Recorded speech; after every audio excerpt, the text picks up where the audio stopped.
and they can see us, and they should be able to hear us. Okay, Hi, they can. guys. Yep, they can hear you. Awesome. Okay, cool. Hi, everybody. If Uh, there's anybody. I do not know. We have one viewer. Who knows who that is? It could Is be it one of you? us. I think it's I Casey. am think Casey joining has it open right on her. now. I think I am Casey has it going on her computer. What? You have the stream on your computer, right? Yeah, she does. I have Awesome, it on my Casey. phone, so now we are 2 viewers, probably. Okay, I'm going to tweet from my 2 accounts, and then I will intro. Okay, tweeted from my 2 accounts. Hey everyone, welcome to DisasterCast. As you notice, Mr. Creepy's not here. He's out spending time with some friends he hasn't seen because of a pandemic. So they rented a house for a weekend, I believe. I think that's what they did. I'm not sure. He'll give me context when I see him next. I know he'll be back for a session tomorrow. That's all that matters. All that matters, yeah. And joining me in his absence is Vicky, who I get immediately as she's drinking. It's fine. I took a small sip. Hi, I'm Vicky. I don't have to introduce my character, which is... You can say what characters you play, though. Here. Oh, okay. So I play Knock. She's a halfling quarter orc ranger. Back in our main campaign that we haven't visited in nearly a year. But currently, I play Andy. He is the Tabaxi monk rogue that we all know and love. And I'll introduce myself, since I actually technically didn't do that to start it. Yeah. I'm Conlan Rose. I am one of the curators of Nat Disaster. I try and be a creative idea man, but I'm really just bothering Bryan more than anything. Yeah, that's true. Some stuff is creative, cool stuff he's happy I made. Other things are like, Conlan, you're just doing this to piss me off, aren't you? I'm like, just a little. I was thinking about this the other day.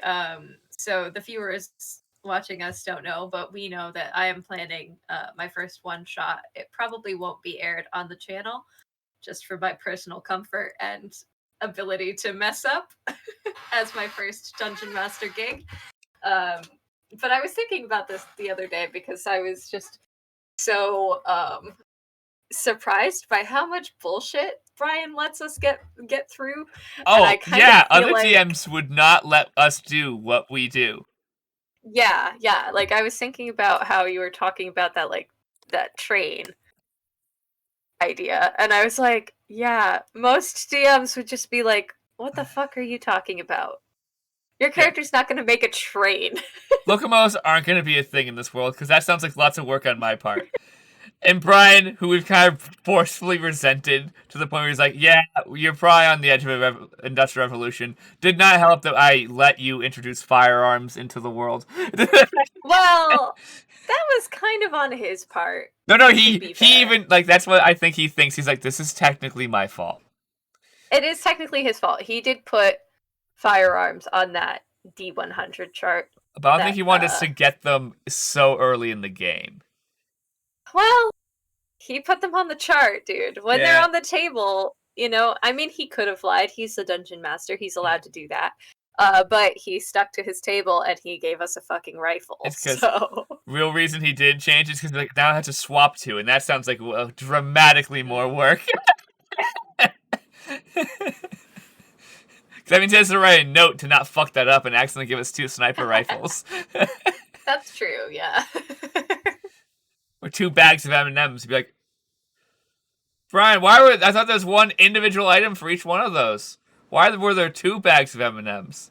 You rolled the same number twice. No, Did we? I feel like we would all fall for that. Yeah, honestly. we would fall for that. We would forget. Unless we rolled it literally twice in a row. Yeah. But that's, like, super unlikely. And it's also a D1000 yeah. for that table, so I'm sure it's not every single number is a different item unless Bryan is insane and made a table of 1,000 items. From my understanding, is Bryan made a table of 1,000 items. That is insane. Including that title, thing is like a pack of D batteries and like stuff like that. Like, you know how long it takes to think of 1,000 things? Oh, because he had a whole bunch of items he wanted to give us anyways. Mm-hmm. That so he had like 3 or 4 categories, like items he like wouldn't mind giving to us that aren't from our world. A list of items he would thought would be funny to end up in his world. And then he realized like some of those items from the other world need stuff to work. Oh, yeah. Like walkie-talkies need batteries eventually and stuff like that. So there's like things like batteries. Eventually. Yeah, batteries, like a solar charger, like crap like that. The interesting thing is that I think that, like, when Nock finds stuff, she is most of the time going to take it apart and try to figure out how it works. You would not understand how a circuit board works at all. Just from her tinkerer's nature, though, like, she has been, like, taking things apart and putting them back together. That's just kind of what she does. She likes to make stuff. That's what she did with the watch. She took it apart and was able to put it back together, and it works still. So that's something. A person who's never seen gears before, and she was able to make it work. You rolled really high. You technically got lucky. I did roll really high. I did. And you know what else is interesting is that Nock doesn't have that high of an intelligence score. I just got lucky. Sometimes that's what happens with rolls. Sometimes, like, well, I had a roll with Rain. I remembered that. I was like, this isn't gonna roll well. I was like, okay, I guess we're doing this. Yeah. Like that one time I rolled like I think I rolled like a 16 on a history check for Andy, and I was like, holy shit. Oh, I remember. Andy knows. What none of you guys saw, but first, before I say that out loud, is welcome to DisasterCast, the D&D podcast where we sometimes talk about D&D. I have a feeling this time will be a little more D&D heavy. A bit more about D&D because I love to talk about. Yeah, D&D. Me and Bryan get distracted with like TV shows and stuff like that. Though maybe at the end we'll think of stuff like that. But as I was saying, I remember it was the session 0 with Rain. I rolled an 18 for a Constitution save, but I was rolling against an orc. Wow. Yeah. So, in case you're wondering, they rolled 18 too, but had multiple modifiers, so they had a higher con save. And he has an actual pretty high con save. Actually, it's like a +4, I think. I think I might have rolled. I think it was an unnatural 20, and I think they might have rolled a 20. Oh, I think it was one of those. It was one of those like fuck. Yeah, that sucks. I think it was really high. I rolled really high. I was like, oh my god, I might beat this orc. And Brian's like, you almost did, but plus modifier makes it another +3, so you just missed it. I think it sounded like that. Which means Rain kept up with an orc. That's true. It's just also meant that she was Blaze gone, and then she began flirting with a stripper. Andy could probably keep up. If Rain had a higher con, she could keep up. Because Andy has a really high con. Yeah. Especially now that he has that lucky stone. Because he gets a +1 to all checks and saving throws, I think. Which is so good, dude. Like, what? Can we just talk about that for a second? It's called breaking characters. Duh. Like, my character already has really high stuff for most of his checks. But now, even his low ones are not as low as they used to be. Like, all of my intelligence used to be -3, and now it's -2 for pretty much everything. So, hey, that's good. Nowhere near as bad. It's basically like I got to up every single one of my ability scores to the next available score. Except that I don't increase, like, my dexterity or, like, you know, for, like, AC purposes or, like, HP purposes or... Oh, man. DC purposes. Because Wizards of the Coast loves... what's it called when you have things that stand for another thing? It's like a letter. Oh, acronyms. Fuck. Yes, those. I was like, this could be like 2 things. And I was my brain was just acronyms. I found it. Wizards of the Coast loves acronyms. I'm unsurprised. You know, when you do, make D&D, you have to like acronyms a little bit. Because the game is just an acronym. Yeah, that is true. The game, I wasn't even thinking about that, but I was more thinking of the fact that, like, think about how many stats you need. Like, when I first began playing, I was like, This It is is so stressful much. at the beginning where you're like, wow, this is so much stuff that I have to remember. But Especially in combat. Combat is a pain in the butt when you it's a lot first start. easier once you've played a while, Well, and or played a character a while, yeah. or you And build out your character specifically for purpose. Like once you mhm, figure that out, and you're like, yeah, I'm gonna use that skill I picked. yeah. And I think that, we all love D&D Beyond. Sponsor us. Yeah, Um and it makes everything so much easier. it I makes have it a lot easier, and I will tout this specifically because Asia and I are the only two that have played full spellcasters in either yeah, of these campaigns so far. D&D Beyond makes playing a spellcaster so much easier makes it because, possible almost. Because like, well, I mean, I don't mind playing full spellcasters. Um because, picking your spells every day does get difficult. However, well, I'm saying if you're if you doing a have player's them handbook all and in everything. front of you Yeah, yeah, that's what I'm and you saying. have, it's so much easier. For me, it'd be near impossible to play a spellcaster purely out of the player's handbook and some of those source guides. Like I know I'd have to write down what I like and Yeah. stuff, but it would be a ball What I ache. used to do, so in my notes for Knock, because Knock is a paper and pen character, because Revised Ranger is sadly not on D&D Beyond. Hey, D&D Beyond, maybe get on that, maybe, Yeah, please. please. Everyone wants you to do that. At least I we don't know do. if I don't know if the stream will be able to see this, but all of my spells are handwritten for Knock. Yeah. I wrote down everything that they do, so I copied it word for word from the player's handbook so that I have. I, No, some of it I reduced some of the flourishes out because I know what it means. So it's like up to 10 berries appear in your hand and are infused with magic for the duration. A creature can use its action to eat one berry. Eating a berry restores 1 hit point, and the berry provides enough nourishment to sustain a creature for 1 day. The berries lose their potency if they're not consumed within 24 hours of casting the spell. yeah. And so I have that written down. I have the casting time, range, components, duration, all written down. So it's a lot easier for me to keep track of my spells. There are apps that do this other than D&D Beyond. There are spell cards. Yeah. However, the thing that I've found the easiest to keep track is D&D Beyond because they also have your spell tracker for spell slots in the same Yep. spot. And you can click on the spell and it'll immediately tell you what it does. So Also it's just very reminds you of convenient. any special spell slots you might have from your race or something like that. Because Exactly. a handful of races get spells that they can just inherently do without using spell slots.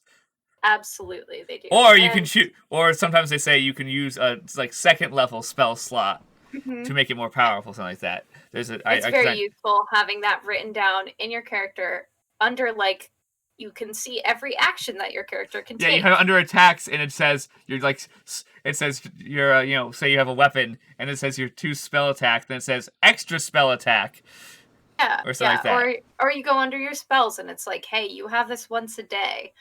Yeah. And that's really very useful. Now, if I were playing a paper and pen character, I would probably get spell cards.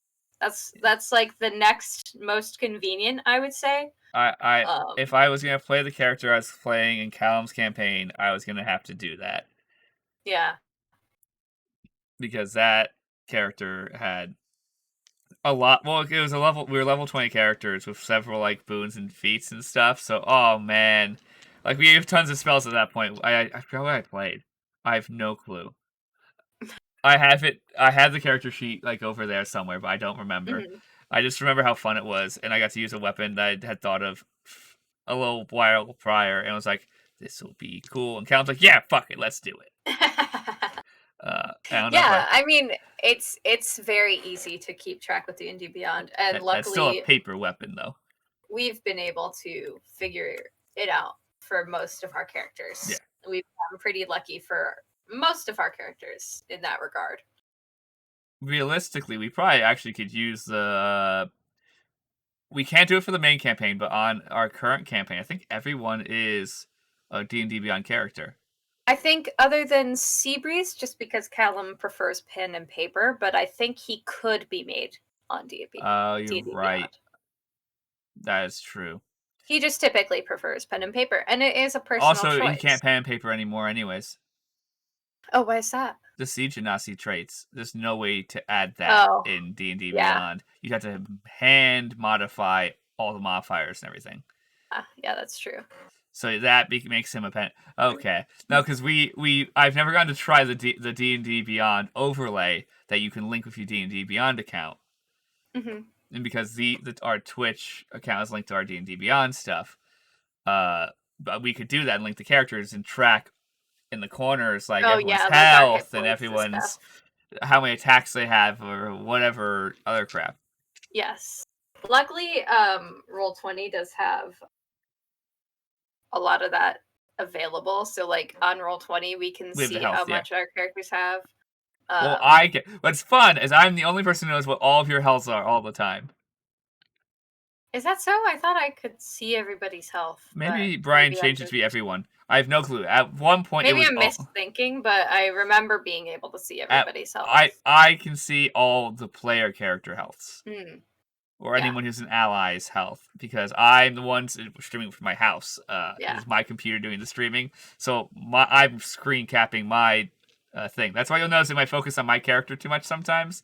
That's my apologies for I'm focused on the combat and I'm forgetting to move the map around. No, I think that's totally fair. You know, especially if you're in your turn. It's Oh, in my very turn, I difficult move. to... Generally, I for the one time I remember we were split across the map, and I did move the map back and forth because if you didn't zoom in, you couldn't tell what the fuck was going on. Oh yeah, when we were literally all splitting the party like assholes. When we were in the IFL inside, I did have to move the map around. Apologies to anybody who watched the Eye of All. That must have been so frustrating watching us just be separated at all times. Just like, hey guys, you know you're a party, right? You know you should be next to each other, right? Apologize to the viewers. Oh man, it was madness. And hello Jahi, who's in the chat. Thank you for watching. Hello. Hi, thanks for watching. If you have any questions, let us know. We'll be happy to answer. Do our best at least. Unless it's saying that's very specifically in Bryan's binder, then we're gonna be of no help. Yeah, I do wish that we had, our little lore bucket. One day we're gonna have to. Well, Bryan's gonna begin digitizing it, so maybe we can ask him to make a lore Bible, like on Google Docs, of like this is the stuff you're willing to tell us. Yeah, there is stuff that he doesn't want us to know. Yeah, but we can have basic stuff like who the gods are. That'd be like a nice list that we can. I'm not writing it down myself. I have the list of the ones that Nock knows of. Yeah, but like that's something he could just put up. He could just put in a Word document and like send it to like a little cloud thing and be like, "Hey, here are the gods. Hey, I updated a god." I only have 5 written down here. I believe there's like 9. A lot. There's a lot of them. I have Naira, Ty'Quorus, Ilios, Xylia, and Keithel. Yeah. Written in here. Oh crap! Was one or that but I talked we know about of Eyeless. Yeah. Who we need to deal with. I think Eyeless is big bad material, so I don't think we're dealing with Eyeless until the end. Here's the thing with Eyeless. So this is getting to our Humblewood characters here for a second. I'm a little bit concerned because I feel like, she really does not have the best of intentions. I'm worried that we might cause some major complications for our characters. Yep. I hope. Oh man, it's gonna be hard for Bryan to play because he has to make sure he doesn't let on that we're doing something that could hurt us. Yeah. Well, here's the thing too: is that Lemon is gonna have to be treading a very thin line here. Of good and the bad? Yeah, because Lemon is, I think, a neutral good character, I want to say. She, worships a neutral good god. This entity is obviously, chaotic. Yeah, which is not... Yeah. And we think evil. Potentially. I think evil, personally. I think Eyeless is evil. I have no qualms about it. We know that she's chaotic because, she's a trickery god. So, yeah. But I'm concerned because I'm worried that, I don't think Lemon is really corruptible. Or at least I didn't really make her to be. Oh man, stupid PDF readers. And so I'm just kind of concerned because I feel like there will be a point where she'll just kind of be dragged along with everything. Oh, she's definitely gonna get dragged. I think she's just gonna be like, I have to watch the boys, and then she's gonna get into stuff and get into trouble. That's kind of what she's doing. Like, that's why she's there. And she's already kind of regretting it a little bit. Yeah, just the step through the portal was a thing that I struggled to do because I didn't really want to go help Hylas. And I knew that Lemon didn't really want to go help Hylas. And especially because this isn't really Lemon's deal. No. Like, Lemon's whole deal was to help her city out. Like, and go home. To be like a good person and help out. She's like a good little hero girl, you know? Like, she's a good little cleric. She's supposed to go be the hero, do her hero thing and leave. You know?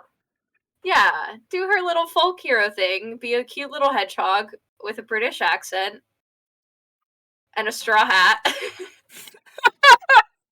Oh man. She's not supposed to be evil. She has a pretty scarf. You know, like, what? So this is an artist I saw on one of the D&D groups that was like, hey, I do commissions, and I think she does watercolor commissions that look really good. Aww. And me and Bryan talked about maybe commissioning her to do either the heist group or like pick and choose characters. Mm-hmm. We haven't decided which. I think Lemon would be really cute in watercolor.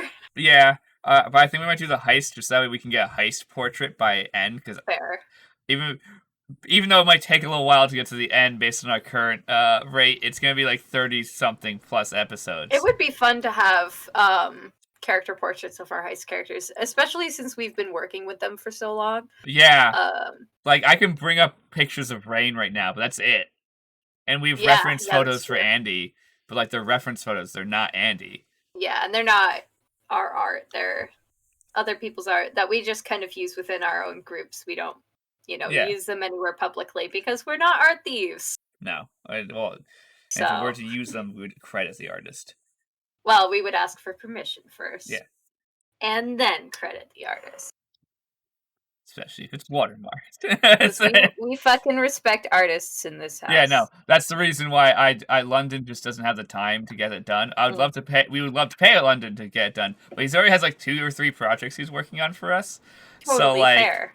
And he has his own art he wants to do and promote and stuff. Absolutely. We have a lot of characters. It's a lot to ask of any one artist. Yeah. To commission like 6 characters at once. That's a lot of work. Oh, 6 characters, a group shot, a logo, and like something else he was supposed to do for us. Yeah, that would be a lot.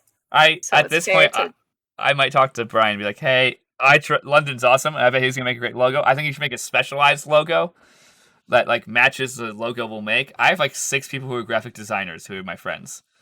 Mm-hmm. I could just a logo for the Lucky Sink. I could get both done. Who was I talking to that said they would do a logo for me? I don't know. I literally was just talking to someone who said they'd do a logo for us. Oh shit, that's really cool. They're one of our like people who occasionally pops in. I don't remember who it was, but they're like, I can do you a logo. That'll be easy. So I'm a little too stoned to remember that, so I will have to remember that later, hopefully. We're honest about that stuff in this podcast. It's after 10. Okay. It doesn't matter. I don't know where we live. It's not like we're like sitting there, I'm just shooting up heroin in the back room. Yeah. I'm drinking tea on a Saturday night. Yeah. So I ate some chocolate, I don't know, probably 2 or 3 hours ago, and I hit the wave just before stream. And I'm at that nice feel good part of edibles where you're like, I'm not too stoned. So I can think like a person. But I'm stoned enough where I'm like, I'm in fantastic mood. Okay. Enough about being stoned because it's a D&D podcast. We don't need to talk about that. D&D. I don't remember who it is that said they would do a logo for us, but I would love them to do a Lucky Sink logo, and that'd be great. Like, It'd be And cool. maybe like get that design for the Misfit Warriors that Asia made, and we could get that made officially. Give me a second. I can show it on stream. Asia, Wait, what? I have it. It's here. The Misfit Warriors that drawing she made. I have two of them. Okay, yes. They're We have that. prototypes. Yes. They're prototype ones. I know she wants to make an actual official one that Kyron's drawing, but we have not reminded her to do that at all. So we'll see that sometime next year. Yeah, I do remember that she made one. I feel like it's set in like a shield, I want to say. It looks like it's set in a shield. I have to make sure not to show the veiny dick she also drew on that piece of paper. I think that might have been me. Oh, it was? That might have been me.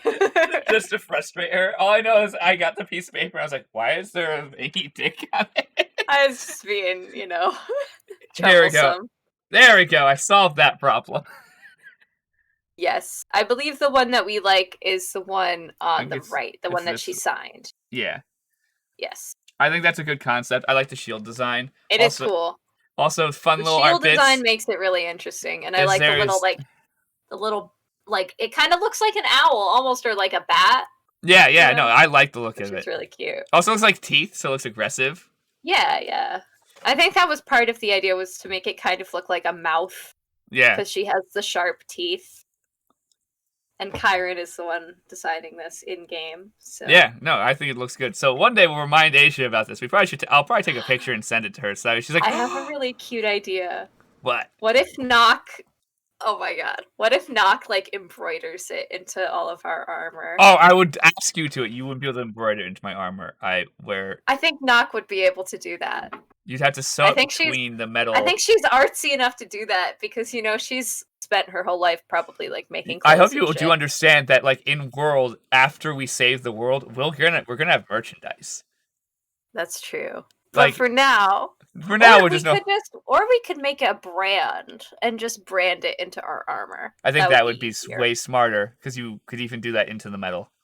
Yeah, that would be easier. Other fun little bits.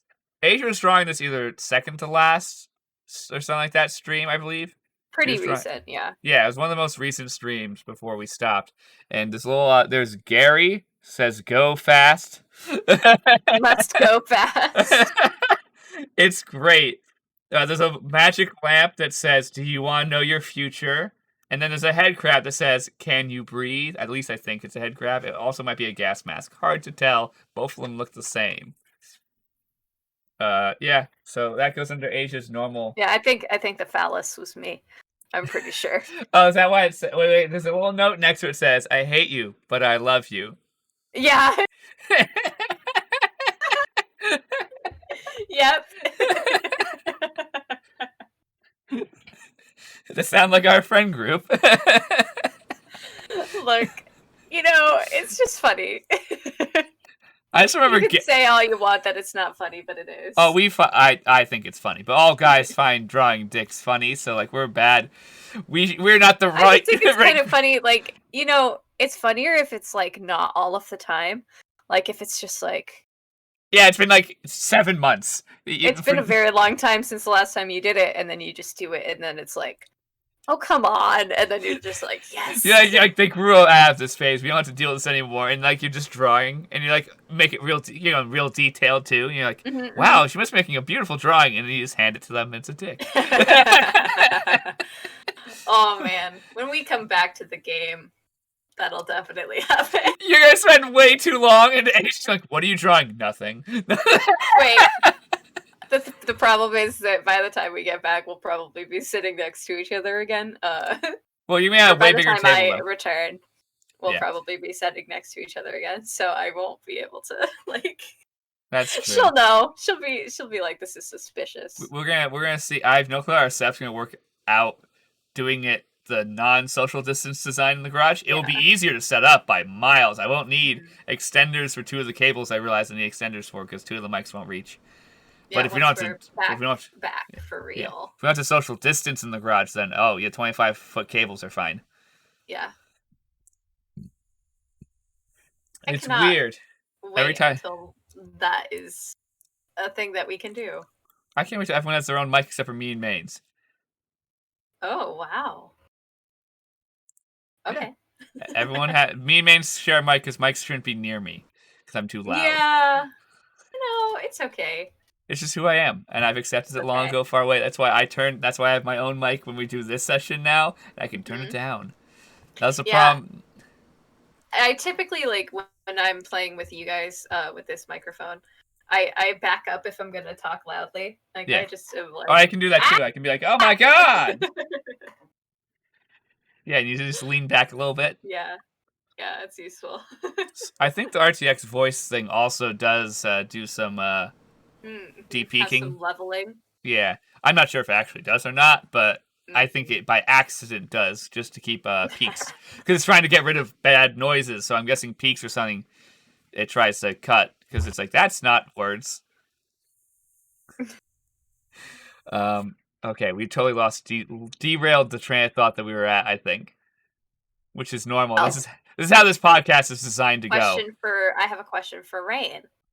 If we want to bring it back to D&D. Absolutely. Then we can make fun of Bryan's maps.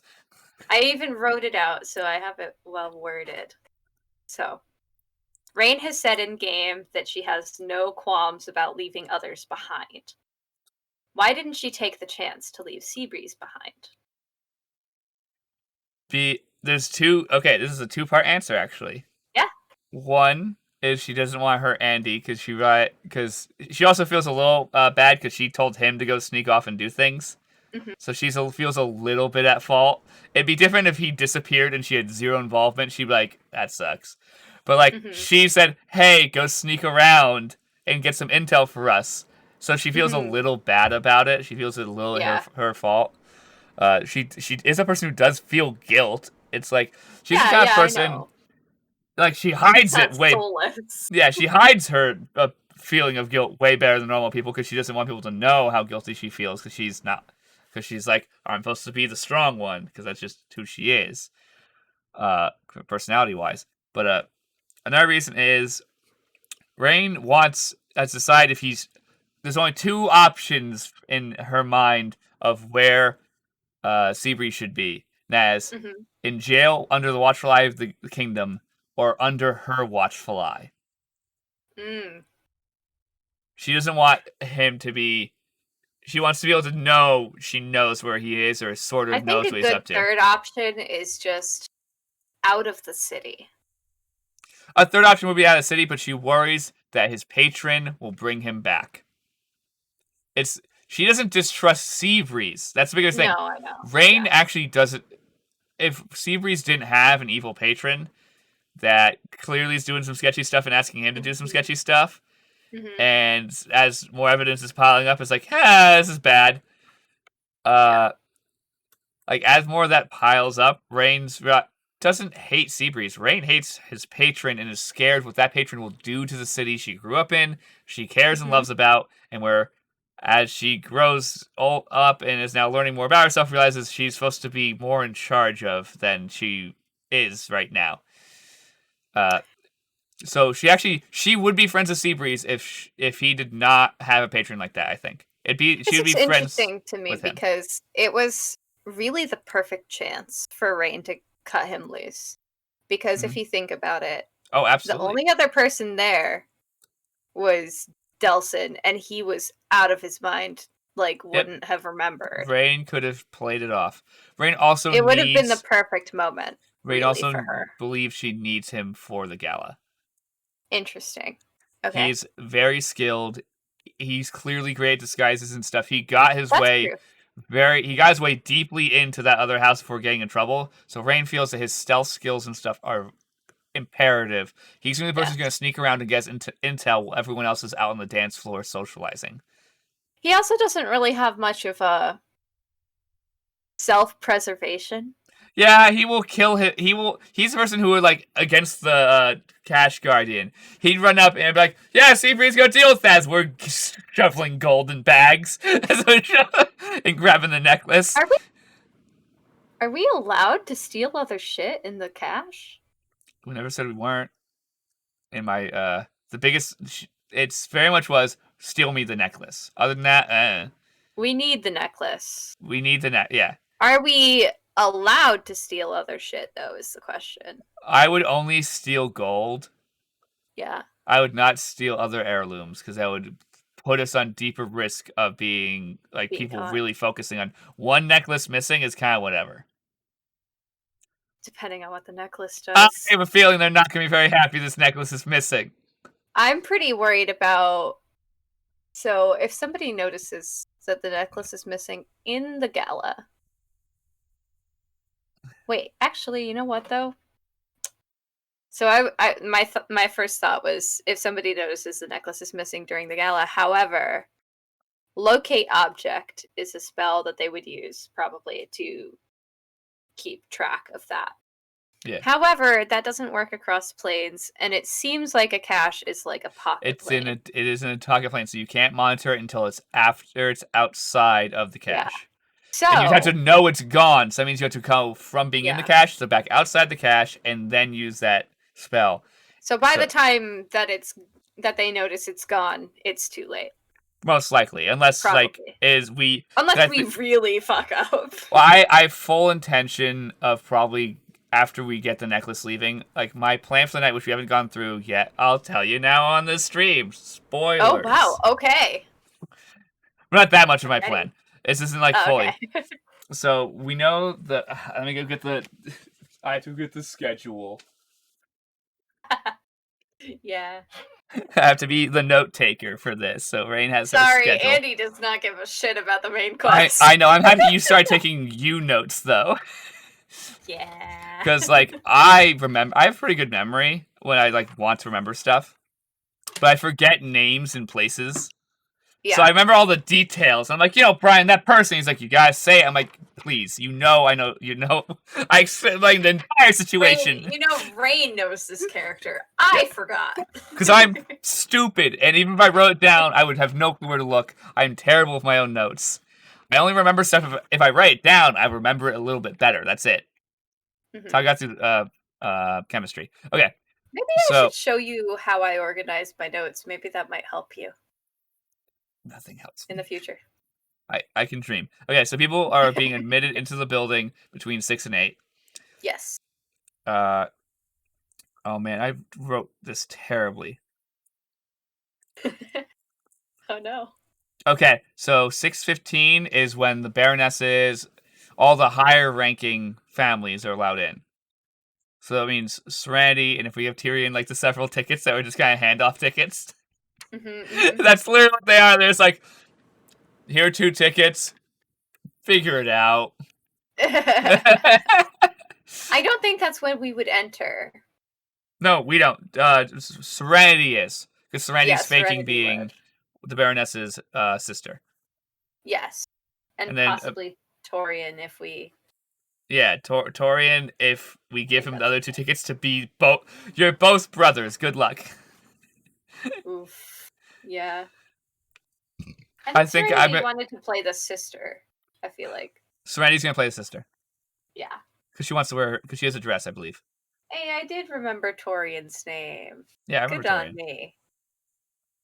I always forget it. Then at 6:30 is the ranking families, we'll call them. They're the upper people who live on Divinity's Overlook, and some people in suspended superiority who aren't nobles yet. So that's when those families are let in. So that's when Delson and Rain will go in with the Martefasses. Then at 7 o'clock, regular people that have invitations are allowed in. Yeah. Me. Yeah, so that'd be Andy and Seabreeze and Paul. If we ever find Paul again. However, wait. Let me think of where Andy's parents are from. No, the way your ticket is structured is you're representing the monastery. Oh, yeah, sure. Well, the monastery is in... Where's the monastery? Someone asked you, just like, I want it in a raffle. I thought it was in like Rising Wing or something. I can look at the system map. I did send you one. Yeah, you did. However, Rising Wing. I thought they were in one of a poorer neighborhood than that, or maybe they are in Rising Wing. I think they're pretty in like an upper ring. That's a middle ring. That makes sense. Middle ring, yeah. I don't remember. Because Andy's parents live in the Middle Rings too, I think. Ah. They're like kind of like a little bit more middle class. I think they're the ones who are in Rising Way. I think. I have to let my cat out of my room. It was inevitable. He wants to, as you can see. Yeah. Why does that person look like Reyna from SourceFed? Is that her trying to make her?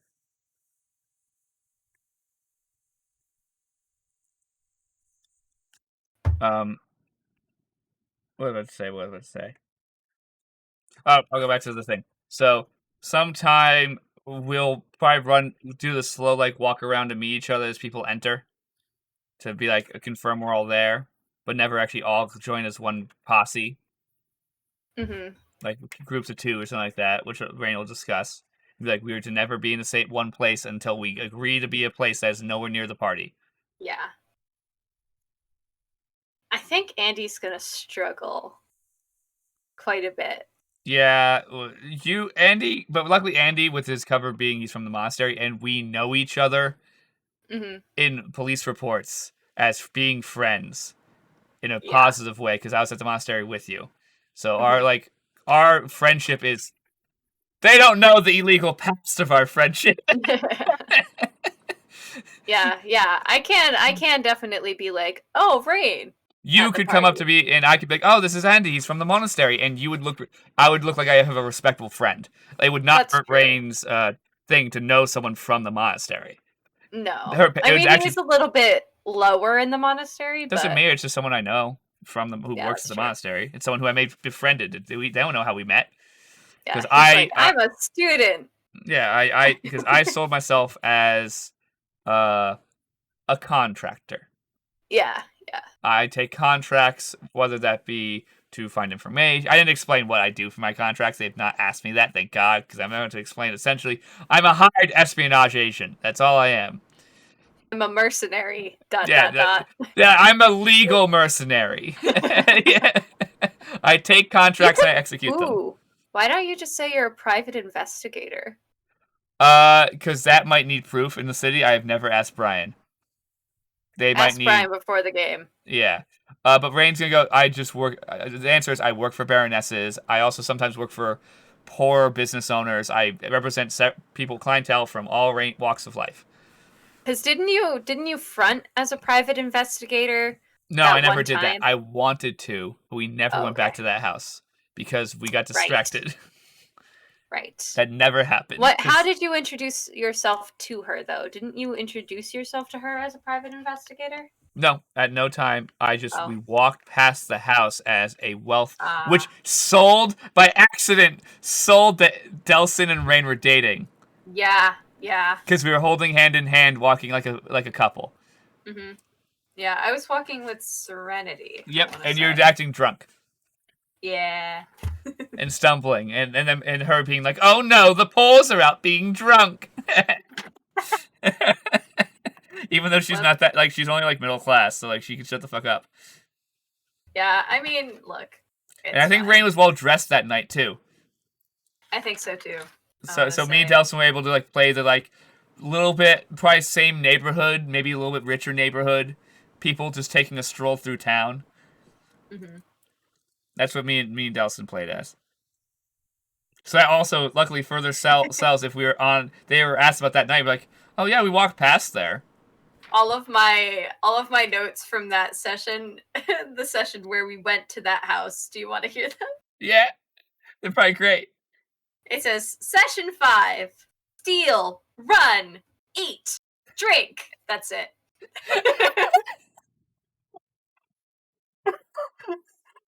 That's the best summary. I feel like we should just put that instead of the description Bryan has. It just says that. We can. I think we should do 5. I think for a couple of sessions we should have alternative Andy type description. It's just 5. What Andy has written down for session 5: steal, run, eat, drink. That's it. That's great.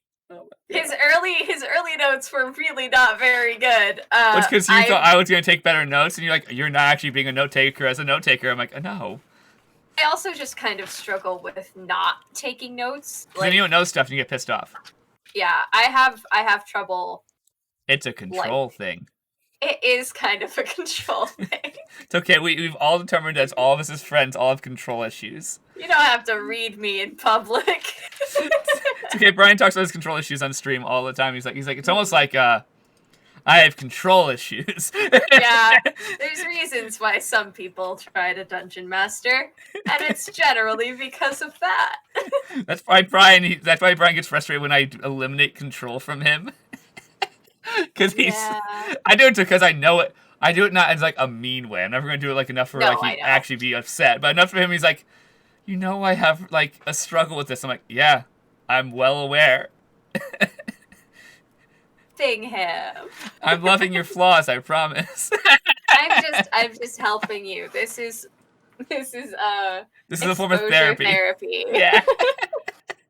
I'm gonna have 14 books in World that you have to deal with. I'm sorry. Oh god damn it. It's not that many, but I did write 30 characters. I'm sorry, you wrote what? For Rain's backstory, there are 30 characters that were added into his world without his choice. Only like 4 have actual backstories.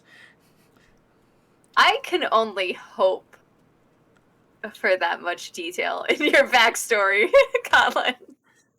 What? Oh, in my current character? For your character. Well, there's gonna be way less people in the backstory because I decided.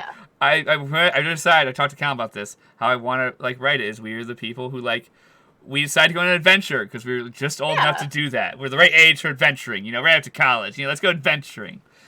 So our parents each gave us enough money. Like, here, you should be able to survive and do something. If you do little quests along the way, you'll make more money. And every time we've tried to do a quest, it's turned out successful, but the town doesn't like us anymore. We're given our 100 gold and asked to never come back. We're the people who are we saved the town from goblins, but we burnt down the whole chicken coop, and the entire town's finances are based on chickens. But they promised us 200 gold. No, we're only giving you 100. We're like, that's fair. Yeah. We need to rebuild that now. And we'll go, that's fair. We apologize. We can't help with that one. And then we leave to the next town. I hope so. After our first session, I hope that we continue to play. If you guys enjoy, and also maybe eventually we can stream it. Yeah. If we feel comfortable enough. See how it feels. Because I feel bad about talking about it on stream and then being like, we've talked about Callan's campaigns and other campaigns too. You never will watch this. Yeah. Well, I'm sure we'll still talk about it on stream because me and Bryan will enjoy it. Oh. I think so. I think it's good. Oh crap! We had a train of thought before we went off that tangent about Rain's character. Rain. Also, Bryan's control issues was actually what we're the current topic. Yes. Even though it originally started off with Rain, we've detracted. It's okay. This is normal. This is within character of the show. Don't expect any continuity. If you want to follow the thought, good luck. Good luck. That's why I like this show. It's fun to do. Funny. I was talking to Matt earlier. We were playing Dark Souls, the board game, on Tabletop Simulator. Yeah. And I was telling him that he could come watch our podcast that we were doing right now. And he was like, why would I want to watch a podcast live? I was like, you know what? Good point. And then he was like, isn't the whole point that they're supposed to be edited? And I was like, no. You know what? That's an okay point, too. Some are. Podcasts are edited. Yeah. A lot of them. Most of them. I don't know. The ones I watch aren't, but that's because I like following a whole bunch of ADHD creators. So, not on purpose. Yeah. It's just that's the content I like. So I'm like, oh, okay. You pay attention. Most of the ones I listen to are structured. So a lot of them are structured, but they're definitely tangents. Like the LTT podcast called WAN Show. They've been doing it for, I don't know, forever. It's one of the oldest YouTube podcasts. It's a weekly analyst. Oh my god, I can't say that word very well. Analytical? News. No, like analyzing the news. It's analyzing tech news. That's what they do. So they have a set of topics that's happened throughout the week that are bigger topics that they can talk about for a long period of time. And then like a quick shot at the end of like 10 to just like be like, oh, this happened. Oh, okay. But a lot of times they'll get through like the first 3 topics and the rest of that like Word document is untouched. Because fair. Because you talk about stuff and then like because you're excited about it, so you talk way too long. And they still have to fit sponsors in there too. True. It is kind of a blessing and a curse to not have any sponsors. Yeah. I do enjoy that we can just do whatever we want. Say whatever and do whatever. We can be like, and we don't have to worry about it. It is useful to not have to worry about like ads and sponsors and being like, ad friendly. Yeah. That's the one thing. If we ever work with people, they're going to understand. I'm sorry, we're going to say words that might be a little rude at the moment because we're characters reacting to an event happening. We're going to say what the character would say. Yeah. And ourselves. Improving. Yeah, we're improving. Like when Rain lost her shit, it was like fucking god. Like I want to say worse words, but I was like, we are on a stream. Rain would have said horrible things after her crowbar broke and she couldn't get to Andy. Oh, fair. Like she was pissed off. That's so sweet. Honestly, like the only one who ever came back. I know, it's true. It is true. It's just so sweet. I really like feel touched about how much other characters seem to adore Andy. It really like touches me. He's a sweet sunflower boy. He is a sweet sunflower boy. That is true. It just, I like it makes me feel good that people are enjoying the character that I created. I know. Apparently Bryan really enjoys very me. Fulfilling. I know. I love Andy. Apparently Bryan really enjoys Rain. He's proud of what I've created in the character. I'm like, oh, I'm very proud of what you created with the character, and I'm proud of your role play specifically. You have really improved role play wise, and that's like I want to play her right. It's a skill like anything else, and I think that getting comfortable with role play is a big part of the problem. Yeah, and we're not professionals here. We're not going to be in character 100% of the time. We could be, but we're not. Like we can't do it on stream even because like I'm gonna laugh. Conlan was gonna find something fucking funny when Seabreeze eats shit and almost dies. Yeah. I'm gonna laugh. My character's not, but Conlan's gonna be like, "Fucking goddamn it, Callum, you did that to yourself." And that's totally fine. We're not actors. That's why if you come to watch us, we're not like Critical Role where they do react naturally a lot of stuff. But they're actors. Very good at staying in character. Well, it's like scary. Well, it's almost like they're actors. Yeah. So I hope so. We're not, and we're never gonna be that good, and I'm never gonna claim we're gonna be good. We're the natural. This is what friends playing D&D looks like. Exactly. There's a reason why we're called Nat Disaster. Yeah. Well, this is what friends who were really good friends that like playing D&D. Because I've watched podcasts of people who are friends who play D&D. And I don't see as much camaraderie, hard word, as us, because we're people who like, if there's a bed big enough for us all to just lie and cuddle in the bed to like watch a movie, that's what we would do as a group of friends. Like, we're that confident, we're just like, awesome. Yeah. Except for someone breathing on you, like, okay, Bryan, you're breathing way too heavily. What the fuck? Yeah. You know what's funny? My little sister breathes so heavily, and it just like it shocks me sometimes. Like she'll be sitting on the other side of like and you're just like bed, and I can hear her, and I'm just like, Katie, shut up. It's a little mean, but you know what? That's a very sister answer to something. It is. Shut up. What? You're so loud. I'm breathing. She's just on her phone. You want me to stop breathing? Well, if it'll make you quiet. Oh man, that's a sick, fucked up joke in a funny way. We would never. We love absolutely each not. Other. And it's because we love each other that we can make jokes like that. Absolutely. That's the best kind of sibling love. Really you're not actually serious, I'm going to murder you. Yeah. Okay, so train of thought. Oh, Bryan's control issues. That's what we were for that whole tangent. I create about I think it's either 25 or 30 characters in his world. Holy shit. Kind of without permission. Much. Yeah, I know. Like, some I had permission I asked about, and some I went, it doesn't matter. Like, the tattoo artist, I only thought of her name and what her race was. And that she's a tattoo artist. Yeah. Bryan, write the rest of it. I don't give a shit. Yeah. Because she doesn't actually have to matter. Yeah, unless we run into her. Like, that's the only time she'll ever matter. And even then, you can run her as a half-orc who enjoys pain, but is an artist. That's why she's a tattoo artist. I have been thinking about having Nock get a tattoo in Sista. Well, I have a tattoo artist for you.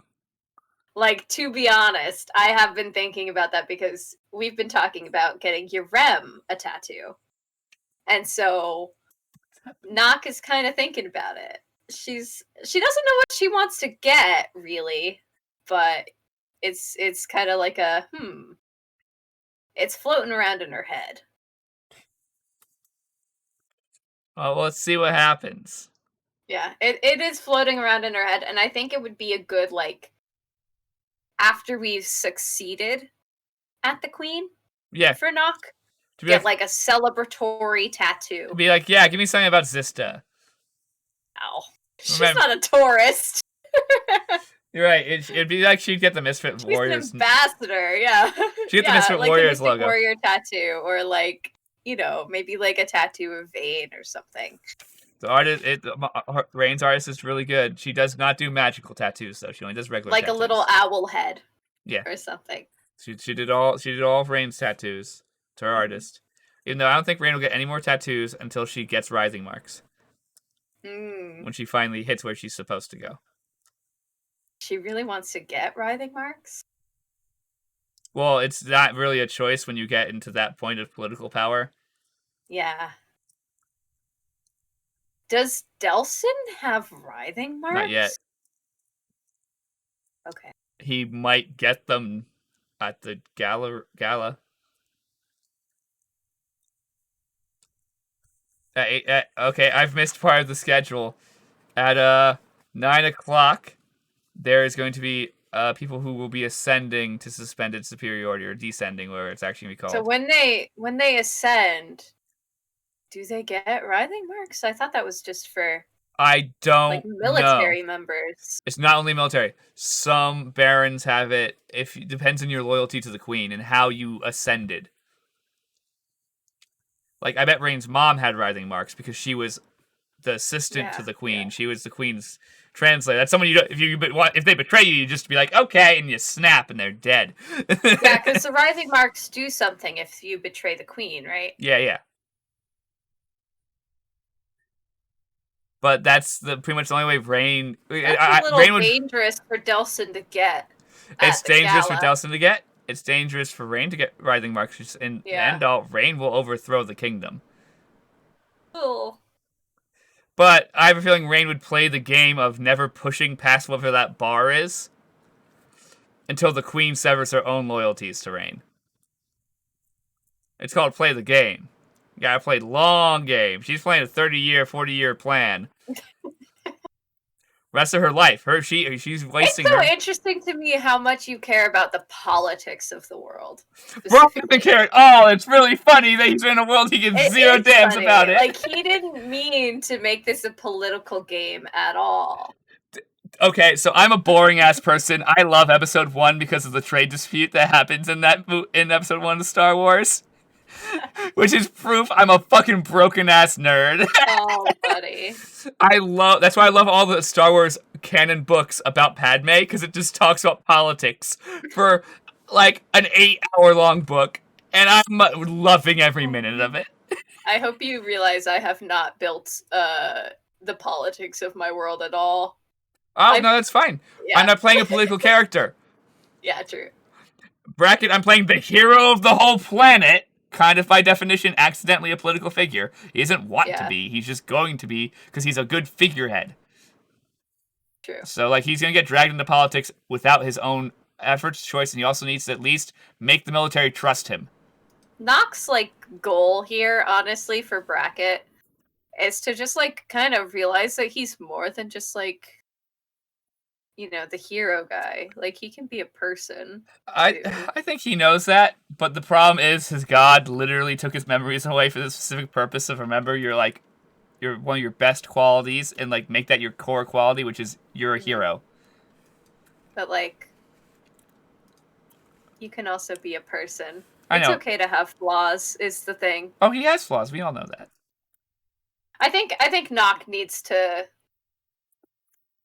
I'm trying to decide about when I want to do this. I've discussed this with you a little bit. How I want to bring you back to the crack. And oh yeah, I redo want that to our happen. handshake. This is a good conversation. This is a good. I really want that to happen in game. I'm trying to decide if I want to do it before we leave for Zista or after we get back from Zista. Because I feel like it could be a good bookmark for Bracket to like let go of the fact that he's Yurem. Also might be or it could be a good way for him to help deal with the fact that he's Yurem on the way there. Yeah, so and help Yurem yet. to be better than the bracket that exists there. Okay. I will still be in the room and able to hear you. I just need to put on shorts because I'm sweating to death. Okay.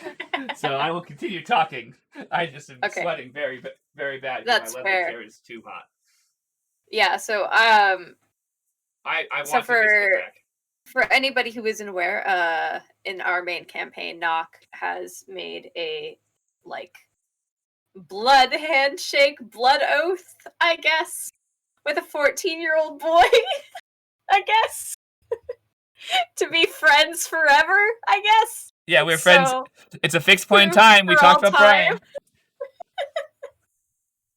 I think the exact word was the exact like handshake was like we'll be friends throughout all time and space or something like that. The worst part is I think we like sealing it. So it's like, wait, what did someone just say? Yeah. Xylia just goes, are you fucking kidding me? No one actually says that. Looks at who it is. It's clearly Yurem shaking Nock's hand. You have to be fucking me. Yeah. Oh, God damn it. Are you serious? And she's like, you know, Nock, now that we know that Yurem is spoilers, that Yurem is Bracket, yeah. Nock has, a very intense feeling for Bracket now because she kind of sees him as this scared little boy, almost. Like, not 100%, because she realizes that he and Yurem are two different people, and she acknowledges that. But she kind of mourns Bracket a little bit. What do you mean? Just, she feels like it's unfair. Not that it's like, that he's not doing the right thing or anything. She just feels like, Yurem is a good kid. And Bracket is a good person. And neither of them deserve to have all of this thrust upon them. And I know that they made the choice, but it's still like, wow, that is a lot to put on the shoulders of an 18-year-old kid. Yep. Well, and no, it's the most 18-year-old answer to like your love dying. Yes. I'll save the whole world. Wait, you serious? Like, you're gonna put this in writing, okay? Are you serious? Yeah. I think Nock kind of like realizes a little bit, like, oh shit, like I need to keep this kid safe, and also, oh shit, I need to keep his older self safe too. Yeah, the more this is safe all of time and history and everything. It's not really because of that though. Like, I know it's because you care about me. Yeah. Nock cares about the world, sure, but she doesn't really see the scale of the troubles that we're really dealing with. She kind of feels like we've kind of fixed a lot of the problem. Now, we know that not to be true because of Bracket's vision after we sealed away the jar. And she knows that that's like a little bit like, yikes, okay, what the fuck? But let's also, go on to the next task. That's why Bryan gets distracted right now. We probably should, in theory, he should be focusing on heroing everything, but his now hero task is to save your tribe. it is, she feels grateful that Brackett cares about her, because she hasn't gotten a lot of that in her life. Sadly, she feels grateful that he's willing to keep this group together, that we aren't just splitting up just because we've gotten our quest done. Our quest is finished. You guys don't have to stick with her to go bring this message to Zista, and you are. And she kind of doesn't really know how to deal with that. With that, I'm being me. With, the group wanting to help her. I think for some of us, is we're all looking for a task. We just heroed, and we're kind of getting the vibe that we might be heroes. Mm-hmm. We're not yet, I don't think all of us have yet hit the vibe of, we are the heroes. We're we're heroes. And our next noble quest is saving a whole village. Yeah, see, Nock is in the, stress, mad dash, need to get there as fast as possible to fix this thing that is broken. Need to be useful, need to help my people. She hasn't really, she's not really doing it for altruistic purposes, she's doing it because she needs to fix it. It is broken and it needs to be fixed. She is the one who has been tasked with fixing it. She is going to fix it. Yeah. If she doesn't fix it, then who the fuck is she? I failed my tribe. Yeah, honestly, oof. If she failed. I don't think she's going to directly fail. I don't think she's going to fail either. It's just, if she did, that would be real bad, though. Oh, her self-harm would go up. For her. Yeah. I don't know if she'd...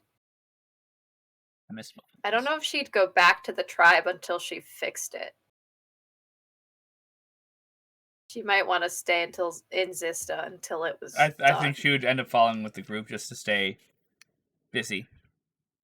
Mm. I hope you... I have a feeling you're just going to open negotiations. I have no clue. They're going to want troops in the tribe. Yes. It is not up to Nock to make that decision, though. She's really just there to set up a meeting, really. Yeah, but the problem is... what's interesting is... No, it's fun. Meetings like this would have been handled by someone like Rain's mother. I don't know if the queen has a person who does that anymore. I'm sure she does. She's a queen. No, I'm literally going to be talking to the queen. No, you are. But the person who would facilitate that treaty negotiation.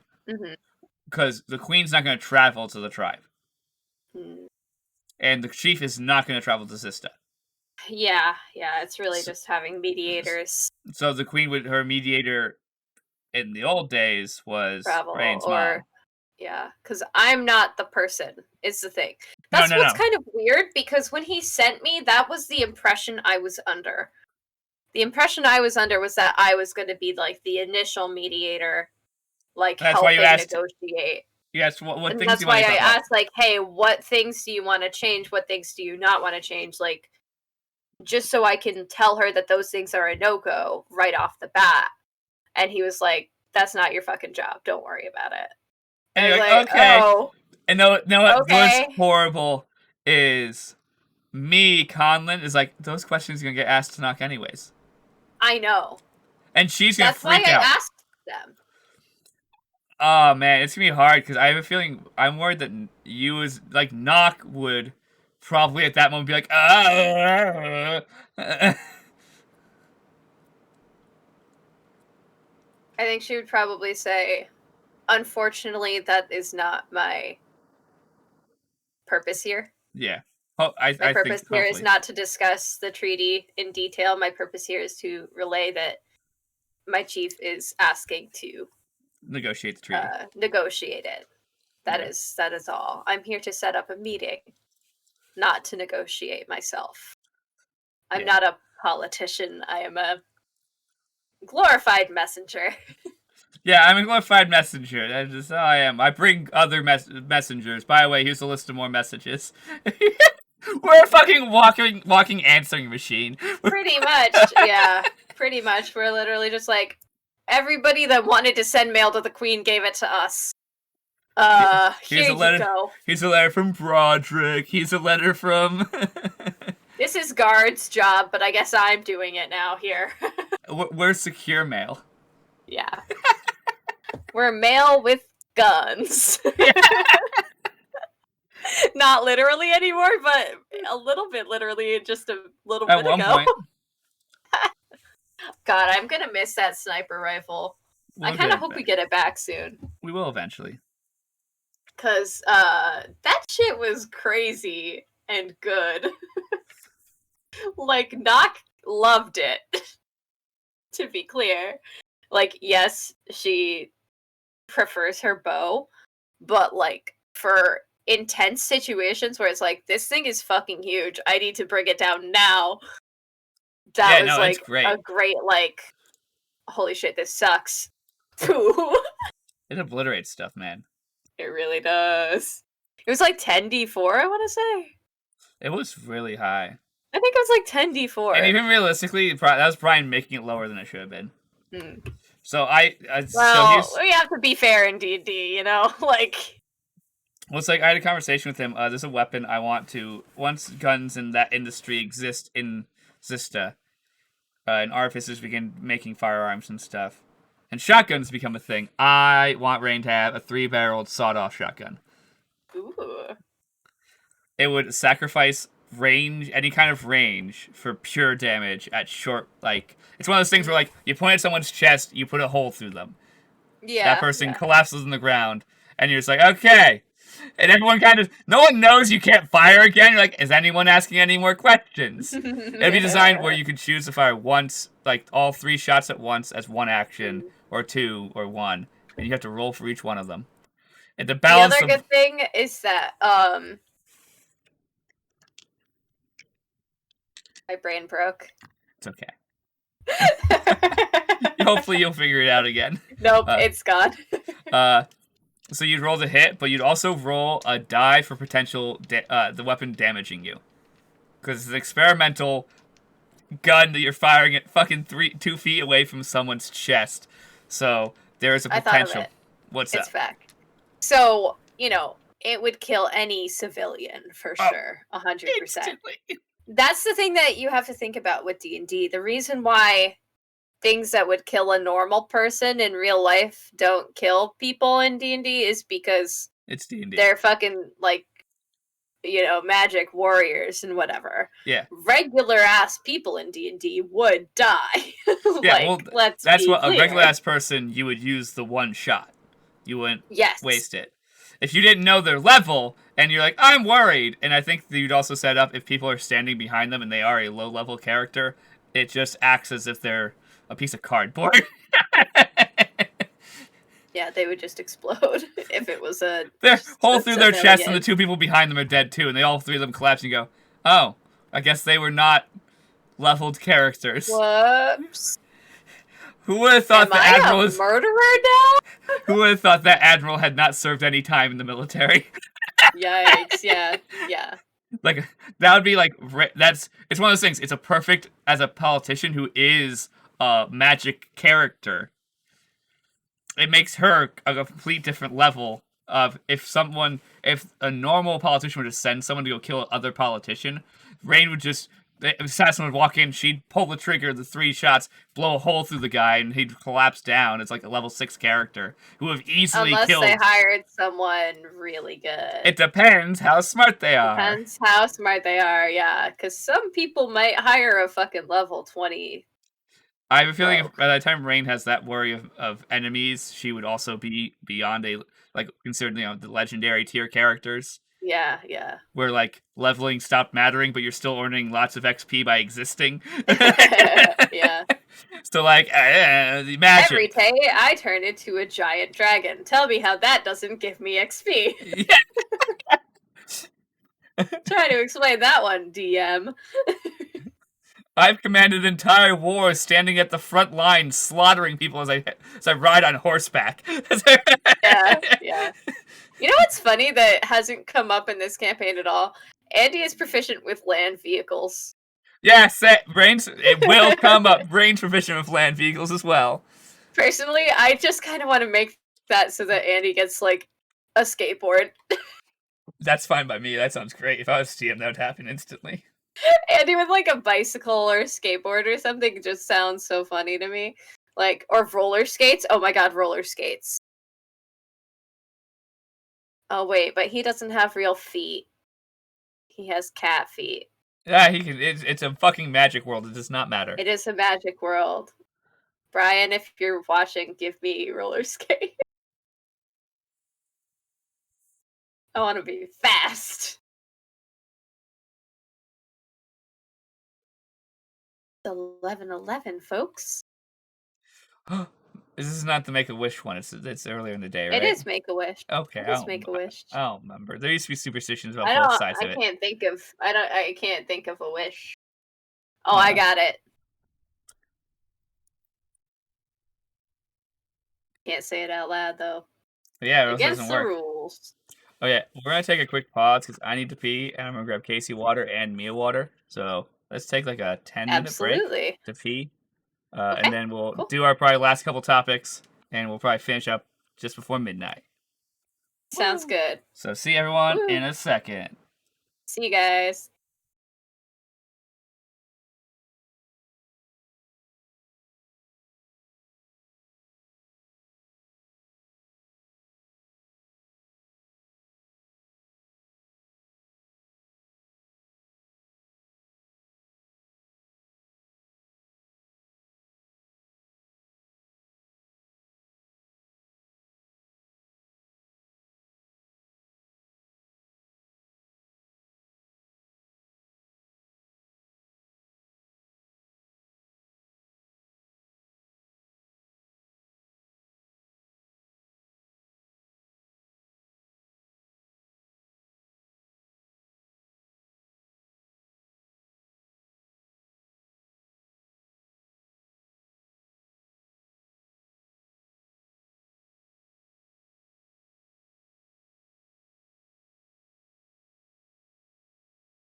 You can see us and hear us again.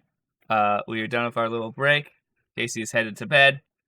And we shall talk about Bryan's maps. Both his good job, even though he did not write this map, Michael LaPlante did. Thank you, Mike, for drawing this map. My biggest complaint when Bryan makes maps is he makes maps the wrong direction. Maps go this way. I know why he does it, so they fit in his binder. That is true. It's so they fit in his binder.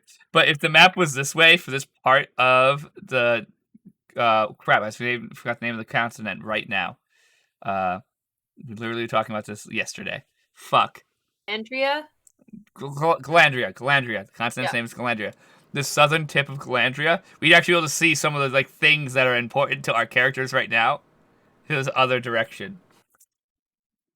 All of his maps are the wrong way. All of them.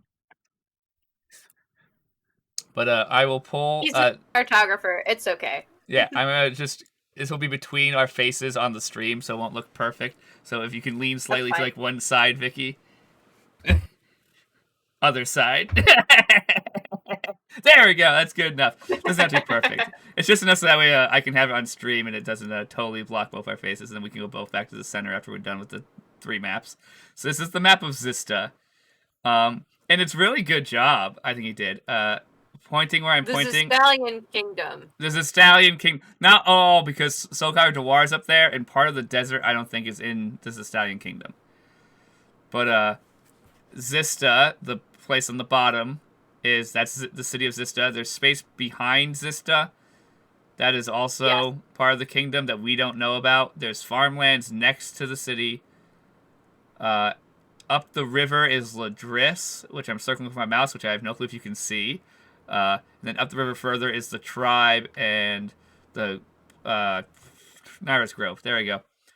I can remember the word grove. I was forgetting the beginning part. The grove and the tribe are actually a little bit lower than Ladris. Ladris is a further travel to Zista City. Yeah, this map is wrong. Oh. Because see, look at where the tribe is. Look at the map. Look at where the tribe is. Yeah, it is closer to Zista than. Oh, so it was said that the tribe exists above Warrior's Rest. Yes, that is true. So that's the wrong place for the tribe, and the grove is before. So this is backwards. I believe that the way that it goes is the grove. Yeah. Then the tribe, and then Warrior's Rest on the far side. I believe. Okay, that's possible. I thought that's how I believe it is, because I think even the travel from the grove from the tribe to Warrior's Rest is over a day. Yeah, it's farther away, so this is not, and Ladris isn't technically the wrong spot based on how Bryan described things. Heck. And it's okay, because this was the first draft. This is the first draft at the beginning. This isn't Bryan. This is needed a concept map for what this is, our area, our region that we're in right now. It will have to be redrawn completely, and also Bryan didn't have full ideas of where everything was at the beginning. So this is his description probably to Mike. And don't we have one of this that's similar but has the squares, so we know how many miles it is? This one has squares. It just did not show up on. Oh, okay. Actually, no, you're right. There's a different map that has squares somewhere. Yeah, I think Bryan has that map. I don't have a copy of it. Oh, okay. Because I think he has shown us that one rather than this one more than not. Yeah. I think he mainly... I think the one I have... Let me go look real quick. Yeah, the one you have for Ladris itself and some of the stuff outside Ladris, yeah. Which you guys won't be able to see because she just is looking in her folder of D&D stuff. And second, I think the second map is Zista, and we'll go to Zista. I have no clue. I'd have to look. But geez, I believe I have one of Ty'Quorus that has squares. I think. I will minimize this map temporarily. No, I don't have a way to... I know. I'm just saying, because that's not the map we're talking about anymore. Oh, no. I just have Ladris. Yeah, I think you just have Ladris. It does not have squares either, which is fine. The one for Warrior's Rest has squares. I still have the Warrior's Rest map. That's Which good. means Nock has that in game. Bracket has the map, the good map of Ladris you have. Bracket has that map, but I don't have one because I decided not to scan it until you're going to be done filling it in. Yeah, it is a nice map. I have will eventually fill it in. I have the old Ladris. I'll show you how it looks filled in so far. It looks very nice. Because I have the old version. I have the bodies of water and here's the old version of Ladris, remember? Ah. OG yes. Ladris map. It's not as good. Ah, yes. In comparison. Yeah, it's a much nicer map. It's beautiful. It makes it look like a lot more like a map. It looks like a map. It looks like a beautiful scenic. I know we talked to Bryan that the scaling for what he said the squares were is wrong. Yeah, it's okay. It's hard to figure out. He's not a cartographer. Distance. One day we're gonna have to really work with him to get it down. But it's also a fantasy world, so you can make places further away sometimes because of narrative reasons. Well, it took us 2 days to travel there once. Why did it take us 1 day this time? Because you're going faster. I don't give a shit. Nah, fuck you. Because I was wrong about how far away it is. Leave me alone. My math was obviously wrong, since there's no way that this triangle you walked makes any form of fucking sense. When I try to describe them as 3 equally distant cities, and the other 2 only took you a day to get to. Mm-hmm. I guarantee Bryan's gonna do that. Is we're gonna go to 3 equidistant towns, and the first time we go to one of them, it's gonna take 2 hours, and it's gonna take 2 days, and it's gonna take a day and a day, and he's gonna go, "I fucked up." Okay.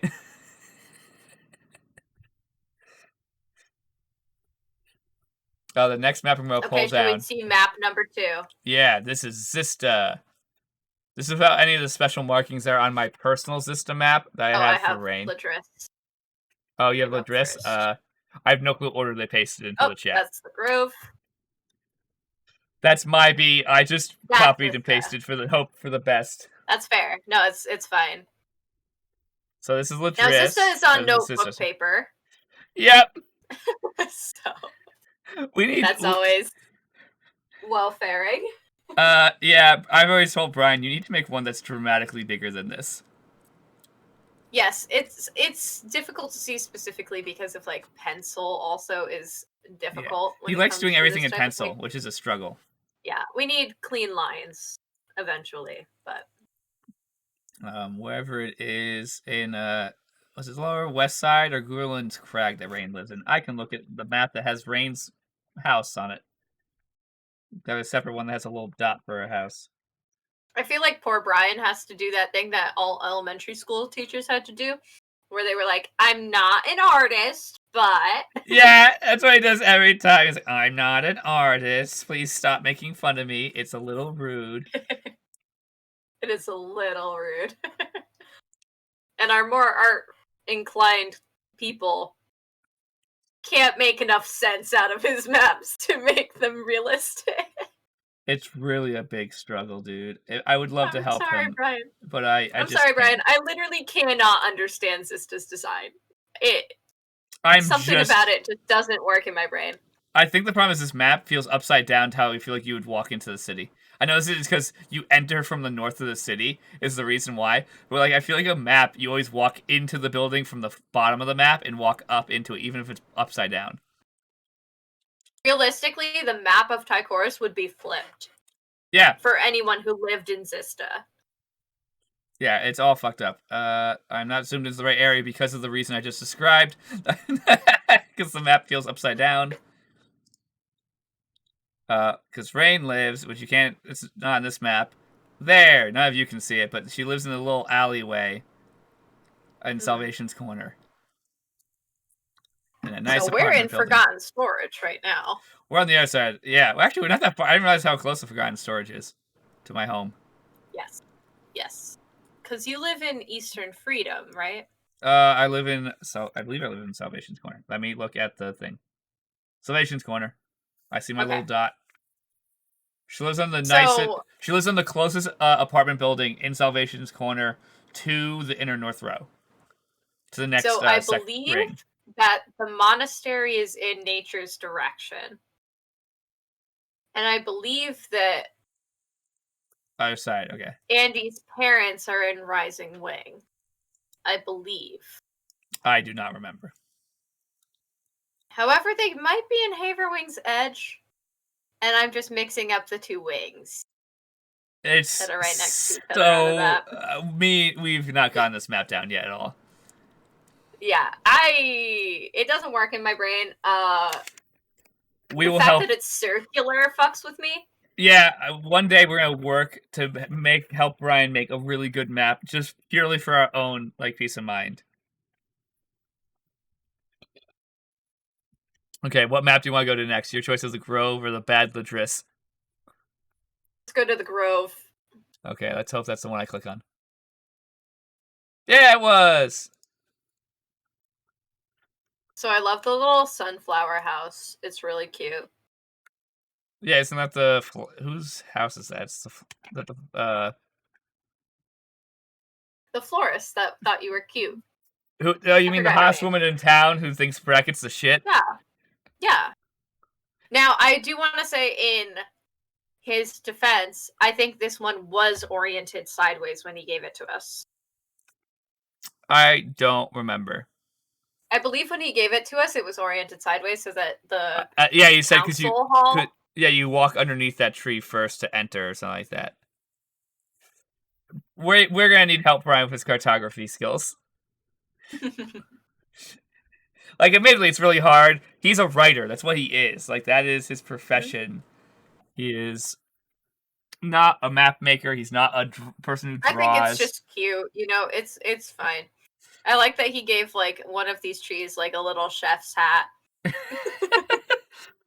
It's so very... that we would know what it was. He's just being helpful. Is Chiron's house the one that has the 2 extra sunflowers on the bottom? Because that's also far away. Because didn't she say her house was far away?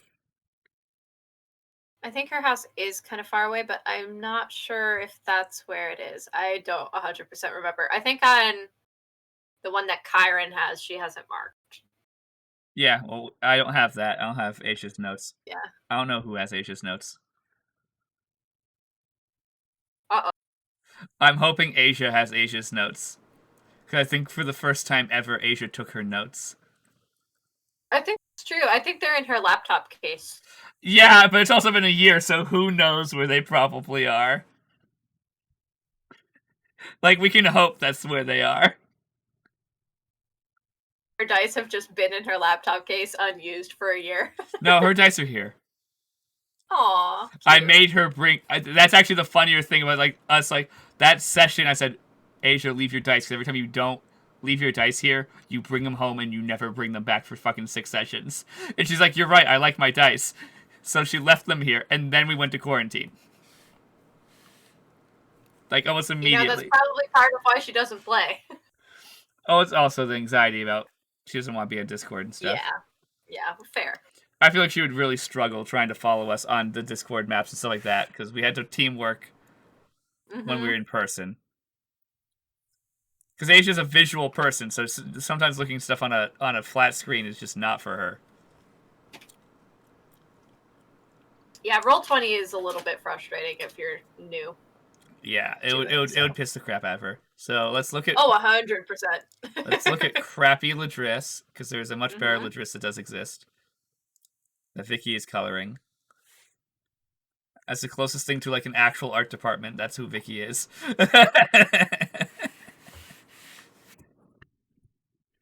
You're the whole department. You paint the minis. That's so cute. I did paint the minis, that's true. That's mainly because I don't respect my body. And I just painted them in 6 hours or something. Oh yeah, you went manic before a session, went fuck it, I'm gonna paint them. I don't think it was right before a session. I think it was the day before. It was the Saturday before. Oh, okay, so it was the day before a session then. Because I think we decided to hang out for the weekend. Yeah. Because I think that's the time that Asia came over. What was funny is that I was literally just sitting upstairs alone. It's because everyone else was... Bryan was down here writing, I was doing something else. We were all doing stuff not with each other. Yeah, and so I was just listening to podcasts, painting for hours on end. I think I was working on one of the cars. I think I only got up to P once. And you also, at one point, had to label your water as a paint water. Yep. Look, it's just a good precaution. I remember walking up, and because the one time I went up, it wasn't labeled that way. And then I went up like an hour and a half later, and they were labeled differently, as if this like bad experience had happened. No, I think it was nothing happened. It was just I thought about it, and I was like, I should label these. You know what? This is a good idea. I should label these, and so I did. I don't think I actually drank it. I might have picked it up to drink it, or something. And looked at it and went, "That's brown." I went, "Oh, this has paintbrushes in it." Nope. Yeah, as they all swirl to the bottom, you're like, "Yeah, that's not for me." Well, that's how dangerous do you think it would be to drink paint water? That bad, right? I think that mini paint wasn't good for you. I think that wasn't water-based paint. No, it's not. It's acrylic. Yeah, that would have been not good. We have acrylic paint for the minis. We can't use watercolors on minis. Yeah. No, I'm saying, but there's still you could use water-based paints on them. Yeah, but not watercolors. Yeah. Also, some of the paints are totally metallic. Yes. They're totally a metallic flake. There is glitter in some of those. That's true. Because Jinrash is gold, and I'm looking at him because he's on top of my computer. But this is the Ladris map, which is special. I think this is one of Bryan's first maps he drew. It probably is. And he was like, "Didn't you get this in session 0?" I think so. So yeah, it had to have been. No, I think there was a map he also had, which was better, to be honest, of the fairground. Because none of us have the fairground map. Unless it's in Asia's notes. Asia might have the fairground map. It might be, because I remember he gave us a note, like a map, so that we knew where everything was. And I think we gave it to Kyron, because Kyron wanted to do more things. I think you're right. So I think Asia, if anyone has the map, Asia has the fairground map. Even though it's irrelevant because the fairground's been broken down by now. Yeah, but, it's cute. It is. Like, so hopefully, like, if we can, hopefully, okay. Choking this. That's why I grabbed the water, is because I felt my throat getting all, I've been talking for 2 hours. But, good job, Bryan. You're getting better at maps. He actually is getting better at maps. Also, he's learning how to use, like, Dungeon Painter Studio and crap like that, so that we actually can, like, draw maps.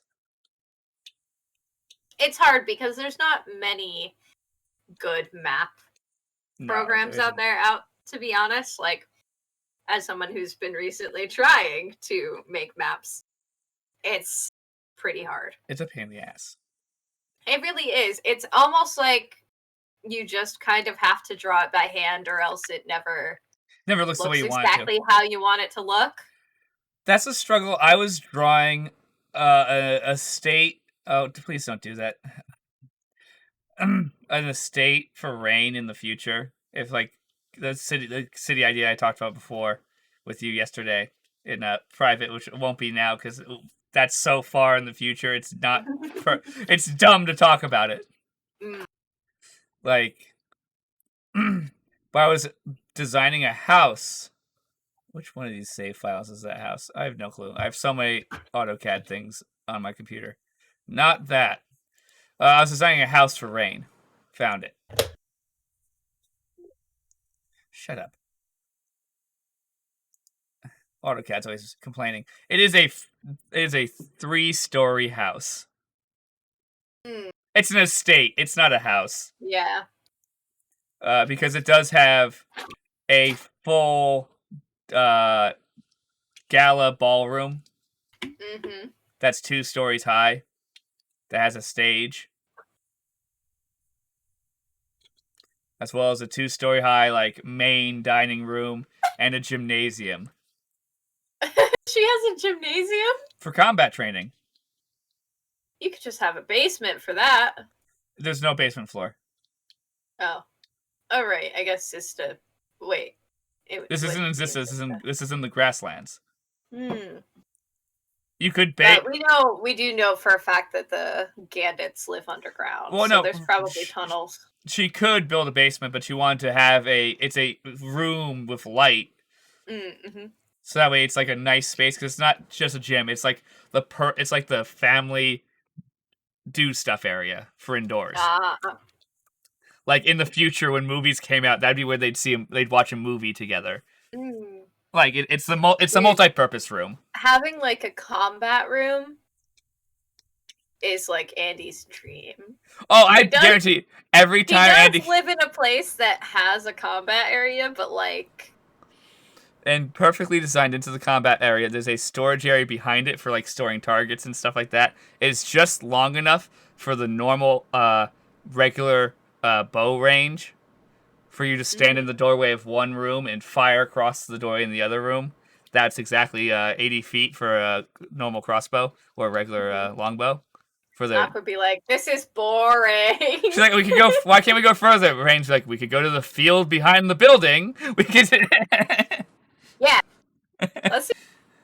This sounds more fun. Because I would design this as being part of a large compound. The back wall of the building is at the bottom 4 feet thick. Because the wall faces would be the military compound that backs her house. I feel like those targets that Nock had to hit in her tribe were really far away, weren't they? Weren't they like? Probably... Were they like 100 feet? Like over 100 feet? Yeah. That's why I want Rain and Nock to meet each other in terms of a combat setting, because I feel like Nock would like watch her do the steady aim. She'd just be dead silent and still, and just nail the target. Nock would be like, "Okay, you're showing me what the fuck you're doing." Yeah.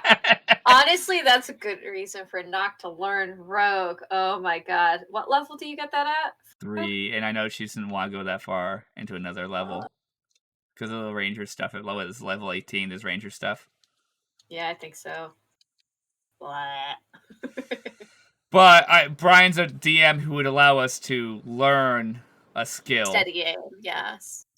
You know what's funny though is that she does have sharpshooter. I know, but imagine sharpshooter we can. I don't think you're allowed to compound them, but we'd be like, please, Brian.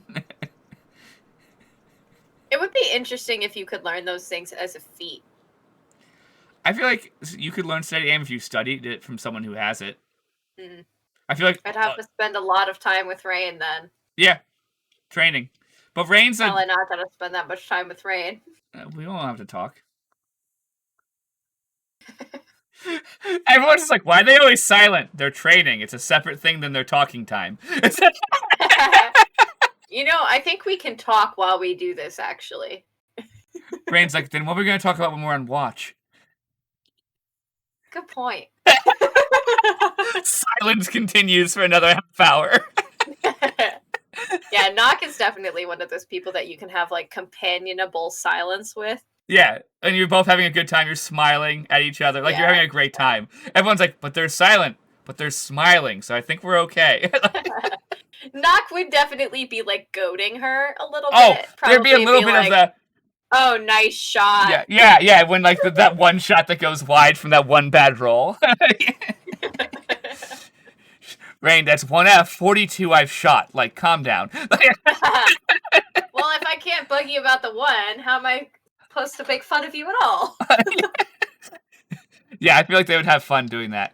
That's why I would like Rain to Rain would have so much fun at the party, because she's beginning to get into this role of combat's important.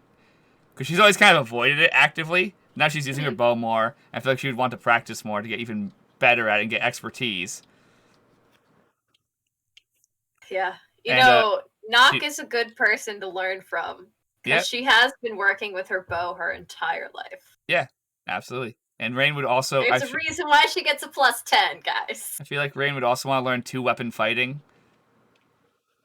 To get that +1 AC. Does she already have archery as one of her fighting archetypes? No. It's just she's proficient with the weapon because of fighter. Interesting. It's a fighter. I believe it's fighter. It's fighter or rogue. Gives her the... Because you can take archery as a fighting style. It is That's not... how one of That's her how fighting Nock styles. has an extra. I think Nock gets a +2 I'm trying to find anything with a bow. Now her fighting style is she has 2-weapon fighting. Mm-hmm. Like she has regular 2-weapon fighting, which she can't even do anything about right now. Yeah. But she wants the one like Bracket has where you can switch to having 2 swords, and he has still has a higher AC. That's something she would want to learn. I feel like she's only gonna hang out with Bracket purely because like you are a good swordsman, and I need to learn more shit to not die. Mm-hmm. Yeah, see, Nock took the extra +2 because, like, why not? I focus on my other feats. I just realized when I throw daggers, I should probably get that +2. Actually, Yeah, it's a this ranged was weapon. ranged weapons. Whoops. Yeah, Whoops. I'm sorry. I focus on my other feats that are more important towards her character instead for like bonuses. Fine, you're allowed to do whatever. I just, I I know. was like, I'm playing a ranger. I am taking archery. Yeah. Well, the key is rogues don't actually have a fighting style. Yeah, that's true. And Rain, next level in barbarian, gets a fighting style. Oh, true. I believe it's 2nd level you get a fighting style. I don't remember. I don't care enough to look it I think up. you're kind of right. It might be 3rd. It's one of those. She's not going to 3rd level though. I don't recall. I could just be smart and like actually open a player's handbook. I have a PDF of it. It's gonna open in the way, so I'm gonna have to move it.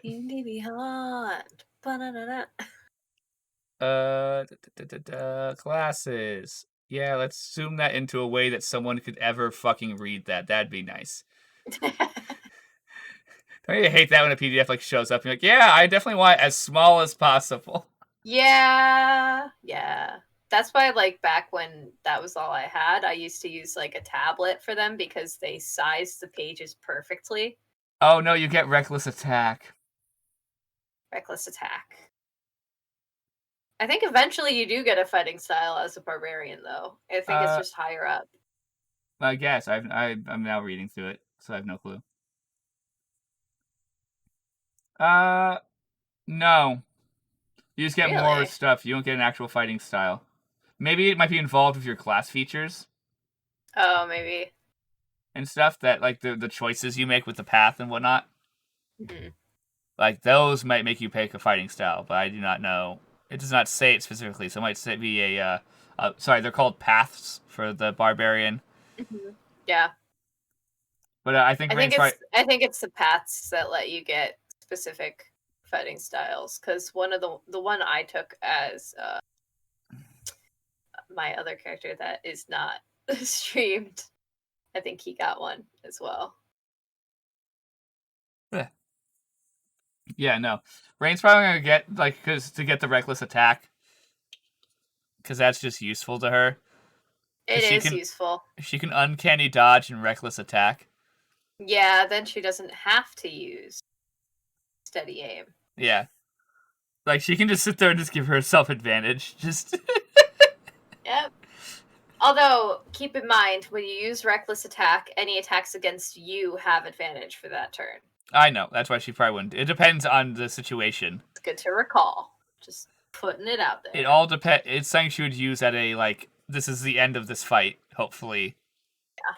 I want to try my best for a nat 20 and hope that one of my friends is standing next to me so I can get that sweet, sweet I just sneak realized attack. I don't have to sit in the side of the frame anymore. Oh, yeah, I got rid of the maps. Get that sweet, sweet sneak attack. Oh, man. Sneak attack is so cool. I love having sneak attack as a monk. I love that Bryan lets me use my fists to do sneak attacks, even though technically it shouldn't work. Like, if you follow the rules by the player's handbook, But rules is written, it shouldn't work. But Bryan loves me, so... He loves all of us. It's wonderful that he does that. Yes, it is lovely. So great. Where is... And to be honest, if I were DMing a monk rogue, I would allow the same thing. Because it seems stupid. Wait, where's the sneak attack chart? I can't find it in the player's handbook. Unless I'm just somehow missing it. One moment. Oh, I found it. Never mind. It's I figured it out. It's just the way it's put into this confused me. I missed one of the columns in the chart. Ah, fair. And it's a sneak attack. I thought it was the rolling for health. You know, I opened this bag of pretzels, and I just realized I don't think I have a clip on me. Oh, that's the worst. I think I have some in my room. It's just I don't have them at my desk, so I'm just gonna fold. That's all you can do right now. Yeah, because right now I have Uncanny Dodge. Next level I take as a rogue, I get an expertise in something. Yes. Next as fighter, I get. Let me scroll to fighter.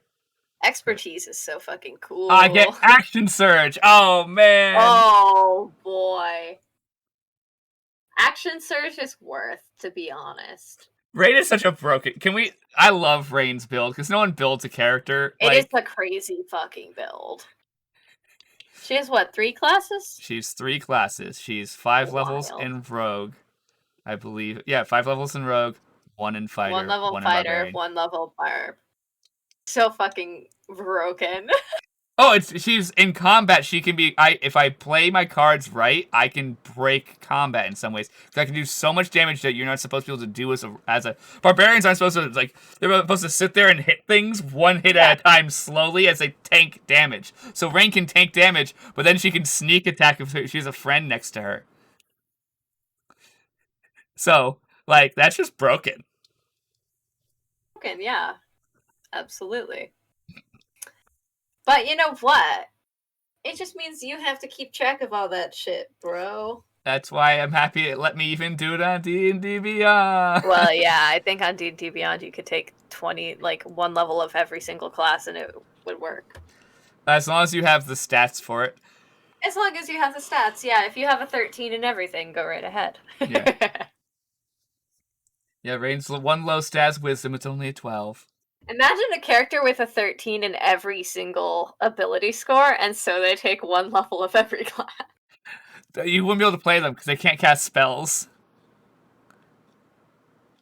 They can. Well, no, I'm saying, but they can't cast as powerful spells as they could. They'd be such a. It's one of those. It's a wizard that can't cast the good, some of the better wizard spells. It's a sorcerer who has only cantrips. It's a. Well, yeah. It's a paladin who lures hi, I'm here. Yeah. Yep. You get another a ranger who has a fighting style, a fighter who has a fighting style, a barbarian who go, I'm angry. Yeah. A druid who can cast some cantrips and a 1st level spell. Yeah. A cleric with a channel divinity. So as a paladin, you also have a channel divinity as well. Oh, cool. I believe. I don't know. I think so too. Because didn't you do undead? Divine Sense. You did Divine Sense. Divine Sense, yeah, is a it's one. Channel divinity. I could just open brackets. Goddamn. I think it's a little bit different because I think paladins don't really have channel divinity. Let me find them. No, it says channel divinity. Oh, wild! I've never played a paladin. Can you channel tell? Divinity. Your oath allows you to channel divine energy to fuel magical effects. When you use your channel divinity, you choose which option to use. You must then finish a short rest or long rest to use your channel divinity again. Some channel divinity effects require a saving throw, and then it does not say where they are. I have to find them in the fucking thing. I think they're all actions. Yeah. Channel divinities are all an action. So. Yeah. Whatever the heck it is. Yeah, I've playing channel divinity, abjure enemy. Yeah, I can make a fiend or undead have a disadvantage on all saving throws. You could just fuck up Naresh for no reason, as a joke. This is a conversation we had. Is when as soon as Brackett learned that Naresh was a vampire, he didn't care that much because he felt that he was a nice guy, and that's what Brackett, because that's who Brackett is. He cares if you're nice more than anything else. Well, yeah. Because he's just because Brackett's a nice person, and Naresh is I'm so worried I can't piss off Brackett. He can obliterate me. I mean, honestly, Nox's reaction to it was kind of the same. It really wasn't that she had a problem with him being a vampire. It was more like, oh my fucking god. Are you kidding me? We're gonna have to tell Kyron about this. She is not going to be happy about this whole It ordeal. was really just Nock being like, "Are you serious? Why? Why are you what?" Oh man, like some of the stuff. Also, Rain has so many weapons on her. Oh yeah. Like equipped. Like Bracky has lots of weapons, but he has like 2 swords equipped. That's it. Like Yeah. Well, Rain like has daggers on her hip. Like to her to switch to them, it's just grab one and throw it. Yeah. Although you do have to spend a bonus action getting it. Yeah, I know. I hate that. Because she has at least 2 daggers and at least 2 kunai on her person. I think she has more daggers in her bag. I'm letting you know this right now. My campaign, it's a free action to switch weapons. Yes. I literally couldn't care less. Well, that's why I gamed the free action thing for Rain, because you can drop something as a free action, and Rain keeps her crossbow looped on her. Because it's a crossbow. Like, so that way it's always a free action for her to drop it and then grab a different weapon. Mm-hmm. The only problem is she can't wear a shield when using the crossbow, based on D&D rules. Yeah. Andy does have 4 daggers, a short bow, and a short sword, but he never uses them. Like, the boy has a quiver and arrows on him, and he doesn't ever use them. He just punches people. I've never kept track of how many bolts I've used. Oh, no. It's because I bought, like, 140 of them. True, you did. I bought so many that, like, it's kind of irrelevant, and she grabs them when she can, and I'm sure she steals them from people. Like, it's one of those things, I think it's a net that she isn't really losing any. You should put them into Delson's. Oh, so they can always come out? Yeah. He goes to an arrow, pulls out a crossbow bolt, he's like, God damn it. Just game the system. Like, in my head, I think it's whenever she, like, she ends up killing someone who has a crossbow, she just takes their bolts and just goes on with her life. Yeah. I think, like, in the long term, it's a net 0, so it doesn't matter. That's what I did with Greg, too. I kept track with Greg for the first, like, 3 games, and I was like, fuck this. He has 140 fucking crossbow bolts. With Nock, I keep track of how many arrows she has. Actually. Well, yeah, but she has way less arrows. Let's see. 1 second. Because she has, like, 40 arrows right now. If that. It's on my character sheet. Well, Rain it's has... not even in my notes. It's on my character sheet because that is the only way I can keep track of it, because otherwise I will forget in combat. I have 92 arrows. Oh, okay. Wow, you got a lot. Yep. It's because I keep making them. Yeah. Basically, anytime I go under 70 or so, Nock makes more. I love that we play unencumbered. So, like... Oh, I know. Girl's got a lot of arrows on her. Only 25 can fit in her quiver. Yeah. Which is what we've discussed, but... when am I ever going to use 25 arrows in a row? Because realistically, like, the weight that Rain is carrying is 120 pounds of crap. Yeah, I have no idea how much shit Nock is carrying, but it's definitely a lot. It's at least 100 pounds, if not more. Oh, at least. And she's 3'4". Yeah, she weighs nothing. Yeah, she weighs 40 pounds, actually, in-game. At one point, Brackett had, like, 300 pounds worth of equipment on him. Yikes. Because he had all his swords he stole. Yeah, and his armor is heavy. Yeah, his armor by itself. His armor is almost 60 pounds total. Man, I kind of miss looking at Nock's character sheet. I miss her. She's a good little lady. We'll she would hate it if I called her that. Yeah, oh my God. lady. She'd be like, "Fuck you." Yeah, so rude. I'm sorry. I love you. Like, oh man. She's my character. I can't make her mad. Yeah, I feel like we're not gonna get back until May, earliest. Yeah. And that's like being hopeful. Yeah. I think realistically it's gonna be June, July. It'll probably be a while. Yeah. But that's a downer. And we don't want to end this episode. Yeah, we shouldn't end on that downer. That's a terrible choice. Oh, yeah. Sorry, awful way to end a fucking... oh, yeah. It'd be the worst way to like hit the end of the podcast. Whoa, we're about to leave. Bye! Then I'll talk about the much happier thing of this giant estate I built. It has three different dining rooms. Cool. One of them's the grand dining room that's way extra. This seems opulent. Rain has a faint opulence. She's supposed to, like, in That's true. In the Girl's future, got trauma. And also, yeah, she also had everything stolen for her. So yeah, she wants a little bit of opulence. But like, yeah. The reason it's more of a fainting, like, it's an opulent building, but like she would decorate it very normally because that's just who she is. Like, it'd have nice paintings, but you're like, why is it all stonework? Why is there no gold like leaf? And she's like, because that costs money. And is like a waste. I could use it to build more rooms or have the sauna repaired. Oh, you have gold. I honestly think that Nock and Rain would really get along. Oh, absolutely. I think they would really get along because, like, Rain's opulent, but she's the girl who's like willing to go jump into the mud. Like, other like rich girls, like, that's mud. Rain's like, oh fuck, it's mud. Although she really hated being covered in banana cream.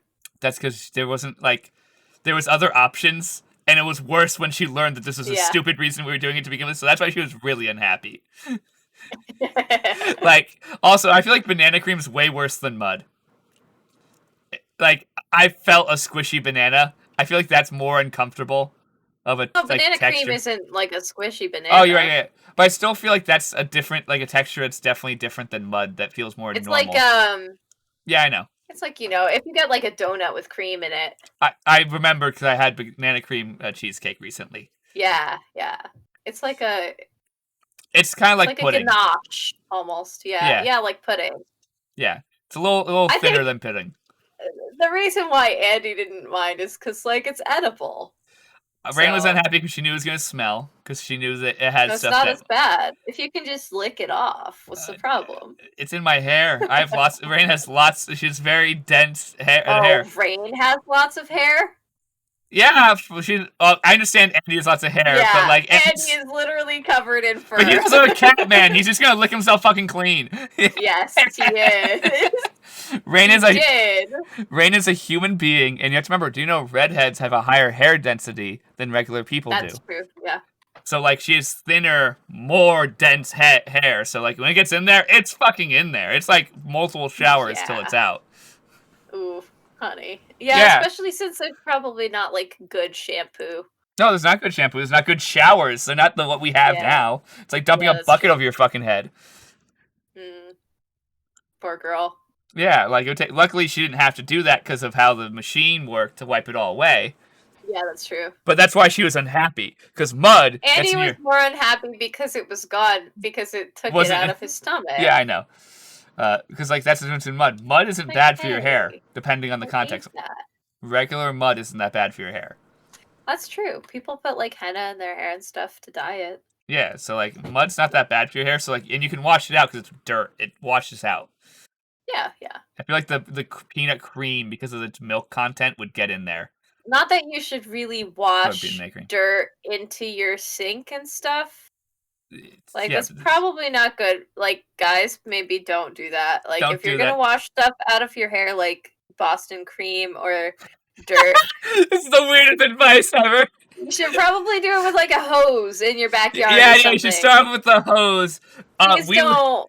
We live in We do not want you to put, like, clumps of dirt down your drain. It's really bad for the system. Please don't do that, guys. Yeah, especially if you live on septic.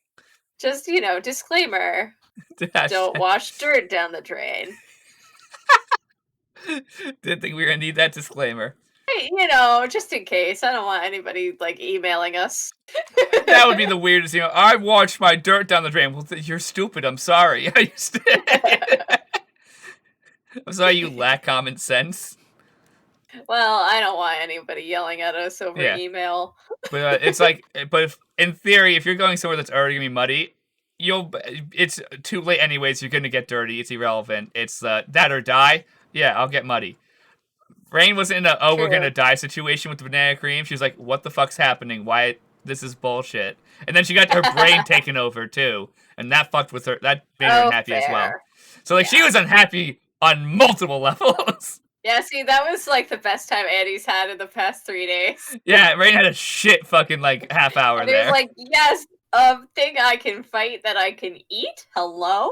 I know, Andy had the time of his life. Rain did not have a great time. This is great. What is this thing?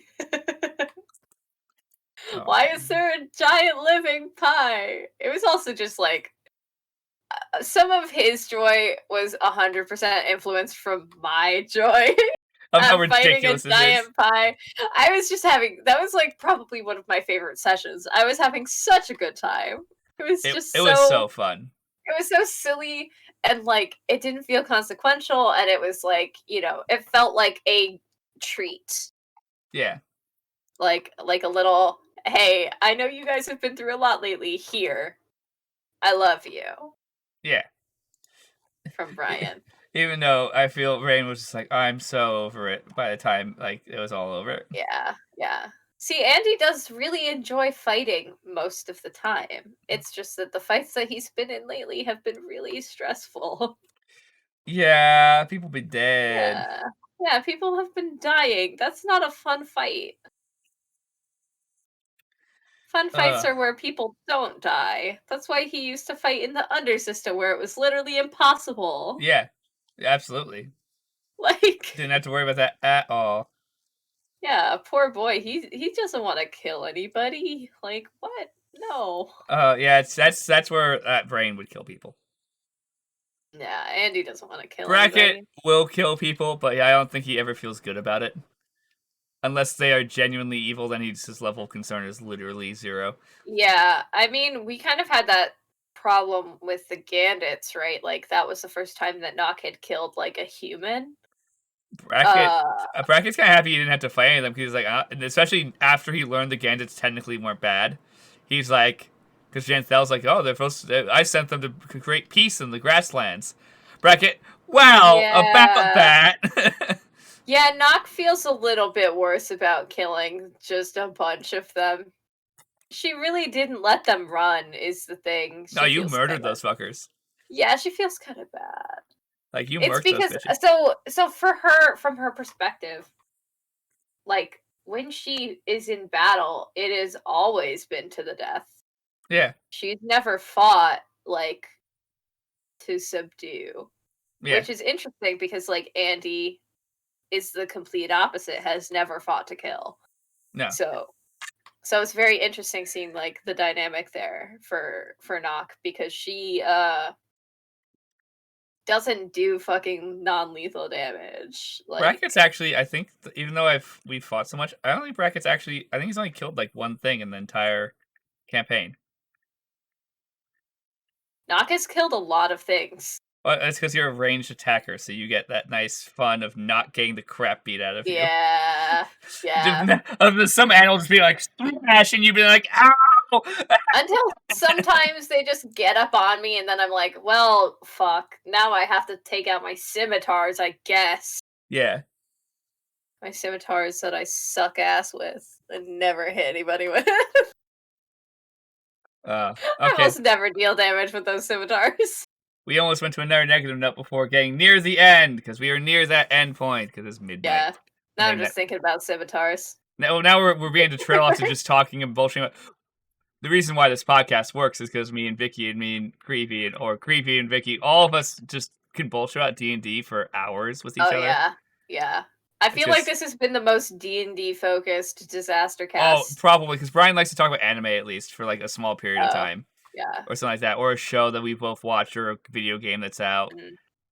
Because we have more diverse interests. But yeah, this is very D&D centric. Well, I will go ahead and say, guys, if you have the opportunity to play Dark Souls the board game, do it. It's really fun. It's good. D&D adjacent. You know, because it's a tabletop not role playing game, but it's a tabletop game, and you just go through and kill Dark Souls enemies, and it's hard but fun. So, you know, like Dark Souls. If you like Dark Souls, check it out. If you like board games, check it out. It's a good time. That's it. My end is I defeated a giant thing. Here's a picture. Remember the picture we found? Someone owns this photo, and admittedly at the time of looking for it, I don't remember who, and I apologize because who knows if I'll ever find them. but credit goes to the person who took the picture. There was no watermarks on it, Yeah, or else I would credit them. Horse. This is a Belgian. This is crap. What are they actually called? I do not know. I can't help you on this one, buddy. Yeah, this is the type of Belgian horses that my family brought to the United States. Oh, wild. Well, actually, the opposite of wild, because they must have been tamed. They're very they're a well-bred horse. Oh man, what are they called?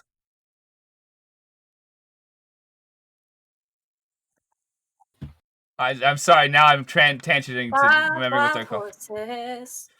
I have it written down on Hamel's sheet.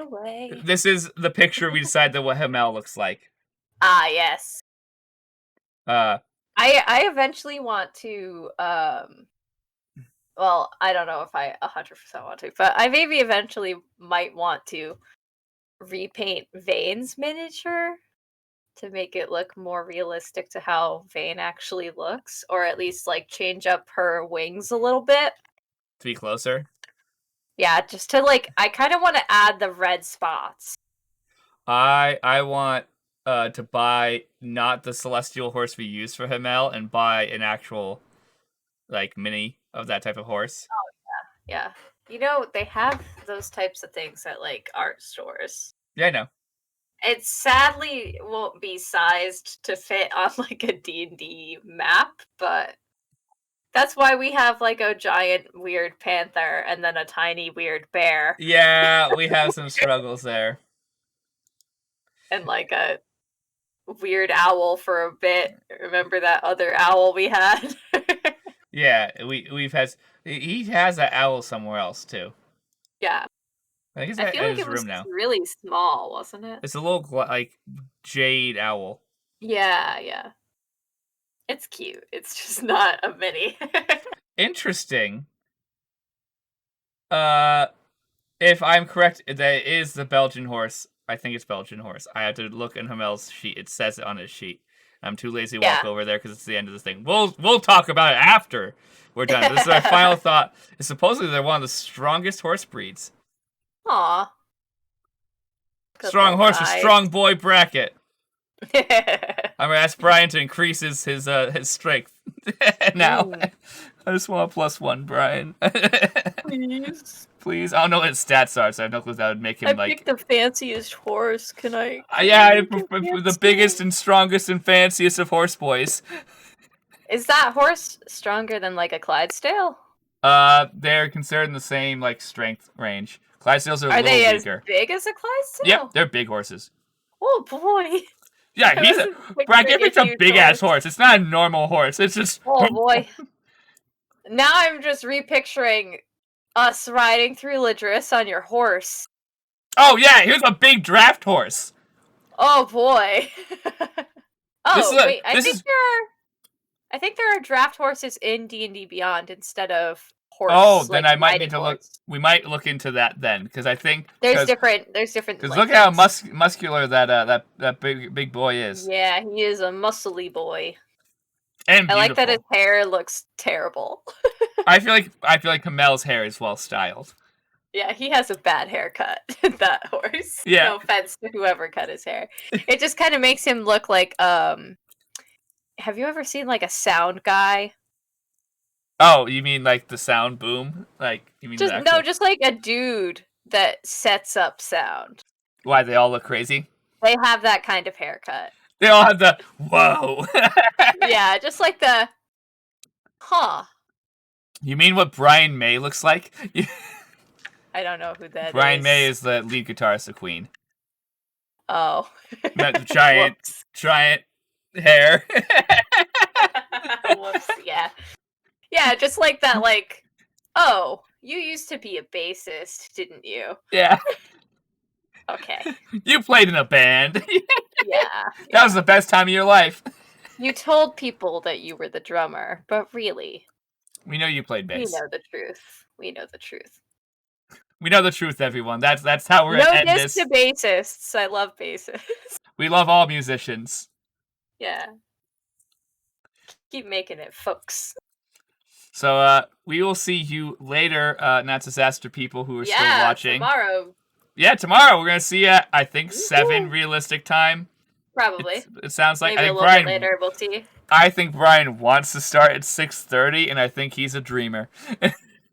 Oh yeah, that can't work. Because we have not set an actual time that we're gonna try and like get everyone there. I think we're gonna try and start at 6:45 and start at 7. Yeah, I think that makes more sense. We've not said so in the chat, and I think Bryan is currently having a great time with friends, so he's probably not sober. So he's not going to say in the chat. So maybe I'll say it tomorrow morning in the chat. Okay. Yeah. So good night, everyone. We'll see you tomorrow at 7-ish on the same channel for Nat Disaster Heist Season 23, I think. I can check. Session. Yeah, Session 23. I can literally look.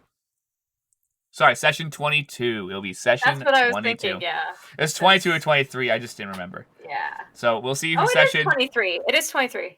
Is it? Yep, my notes say 22. Oh, you're right. It is.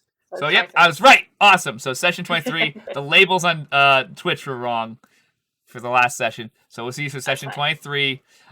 One more session after that, and I get dice. Yeah, and that's looking pretty realistic. Sad. It's that, or I think it's Andrew and Callum who win. I lost the dice. It's okay. It's just because Callum got lost. Okay, we will see you tomorrow. Good night, Bye, everyone. Guys.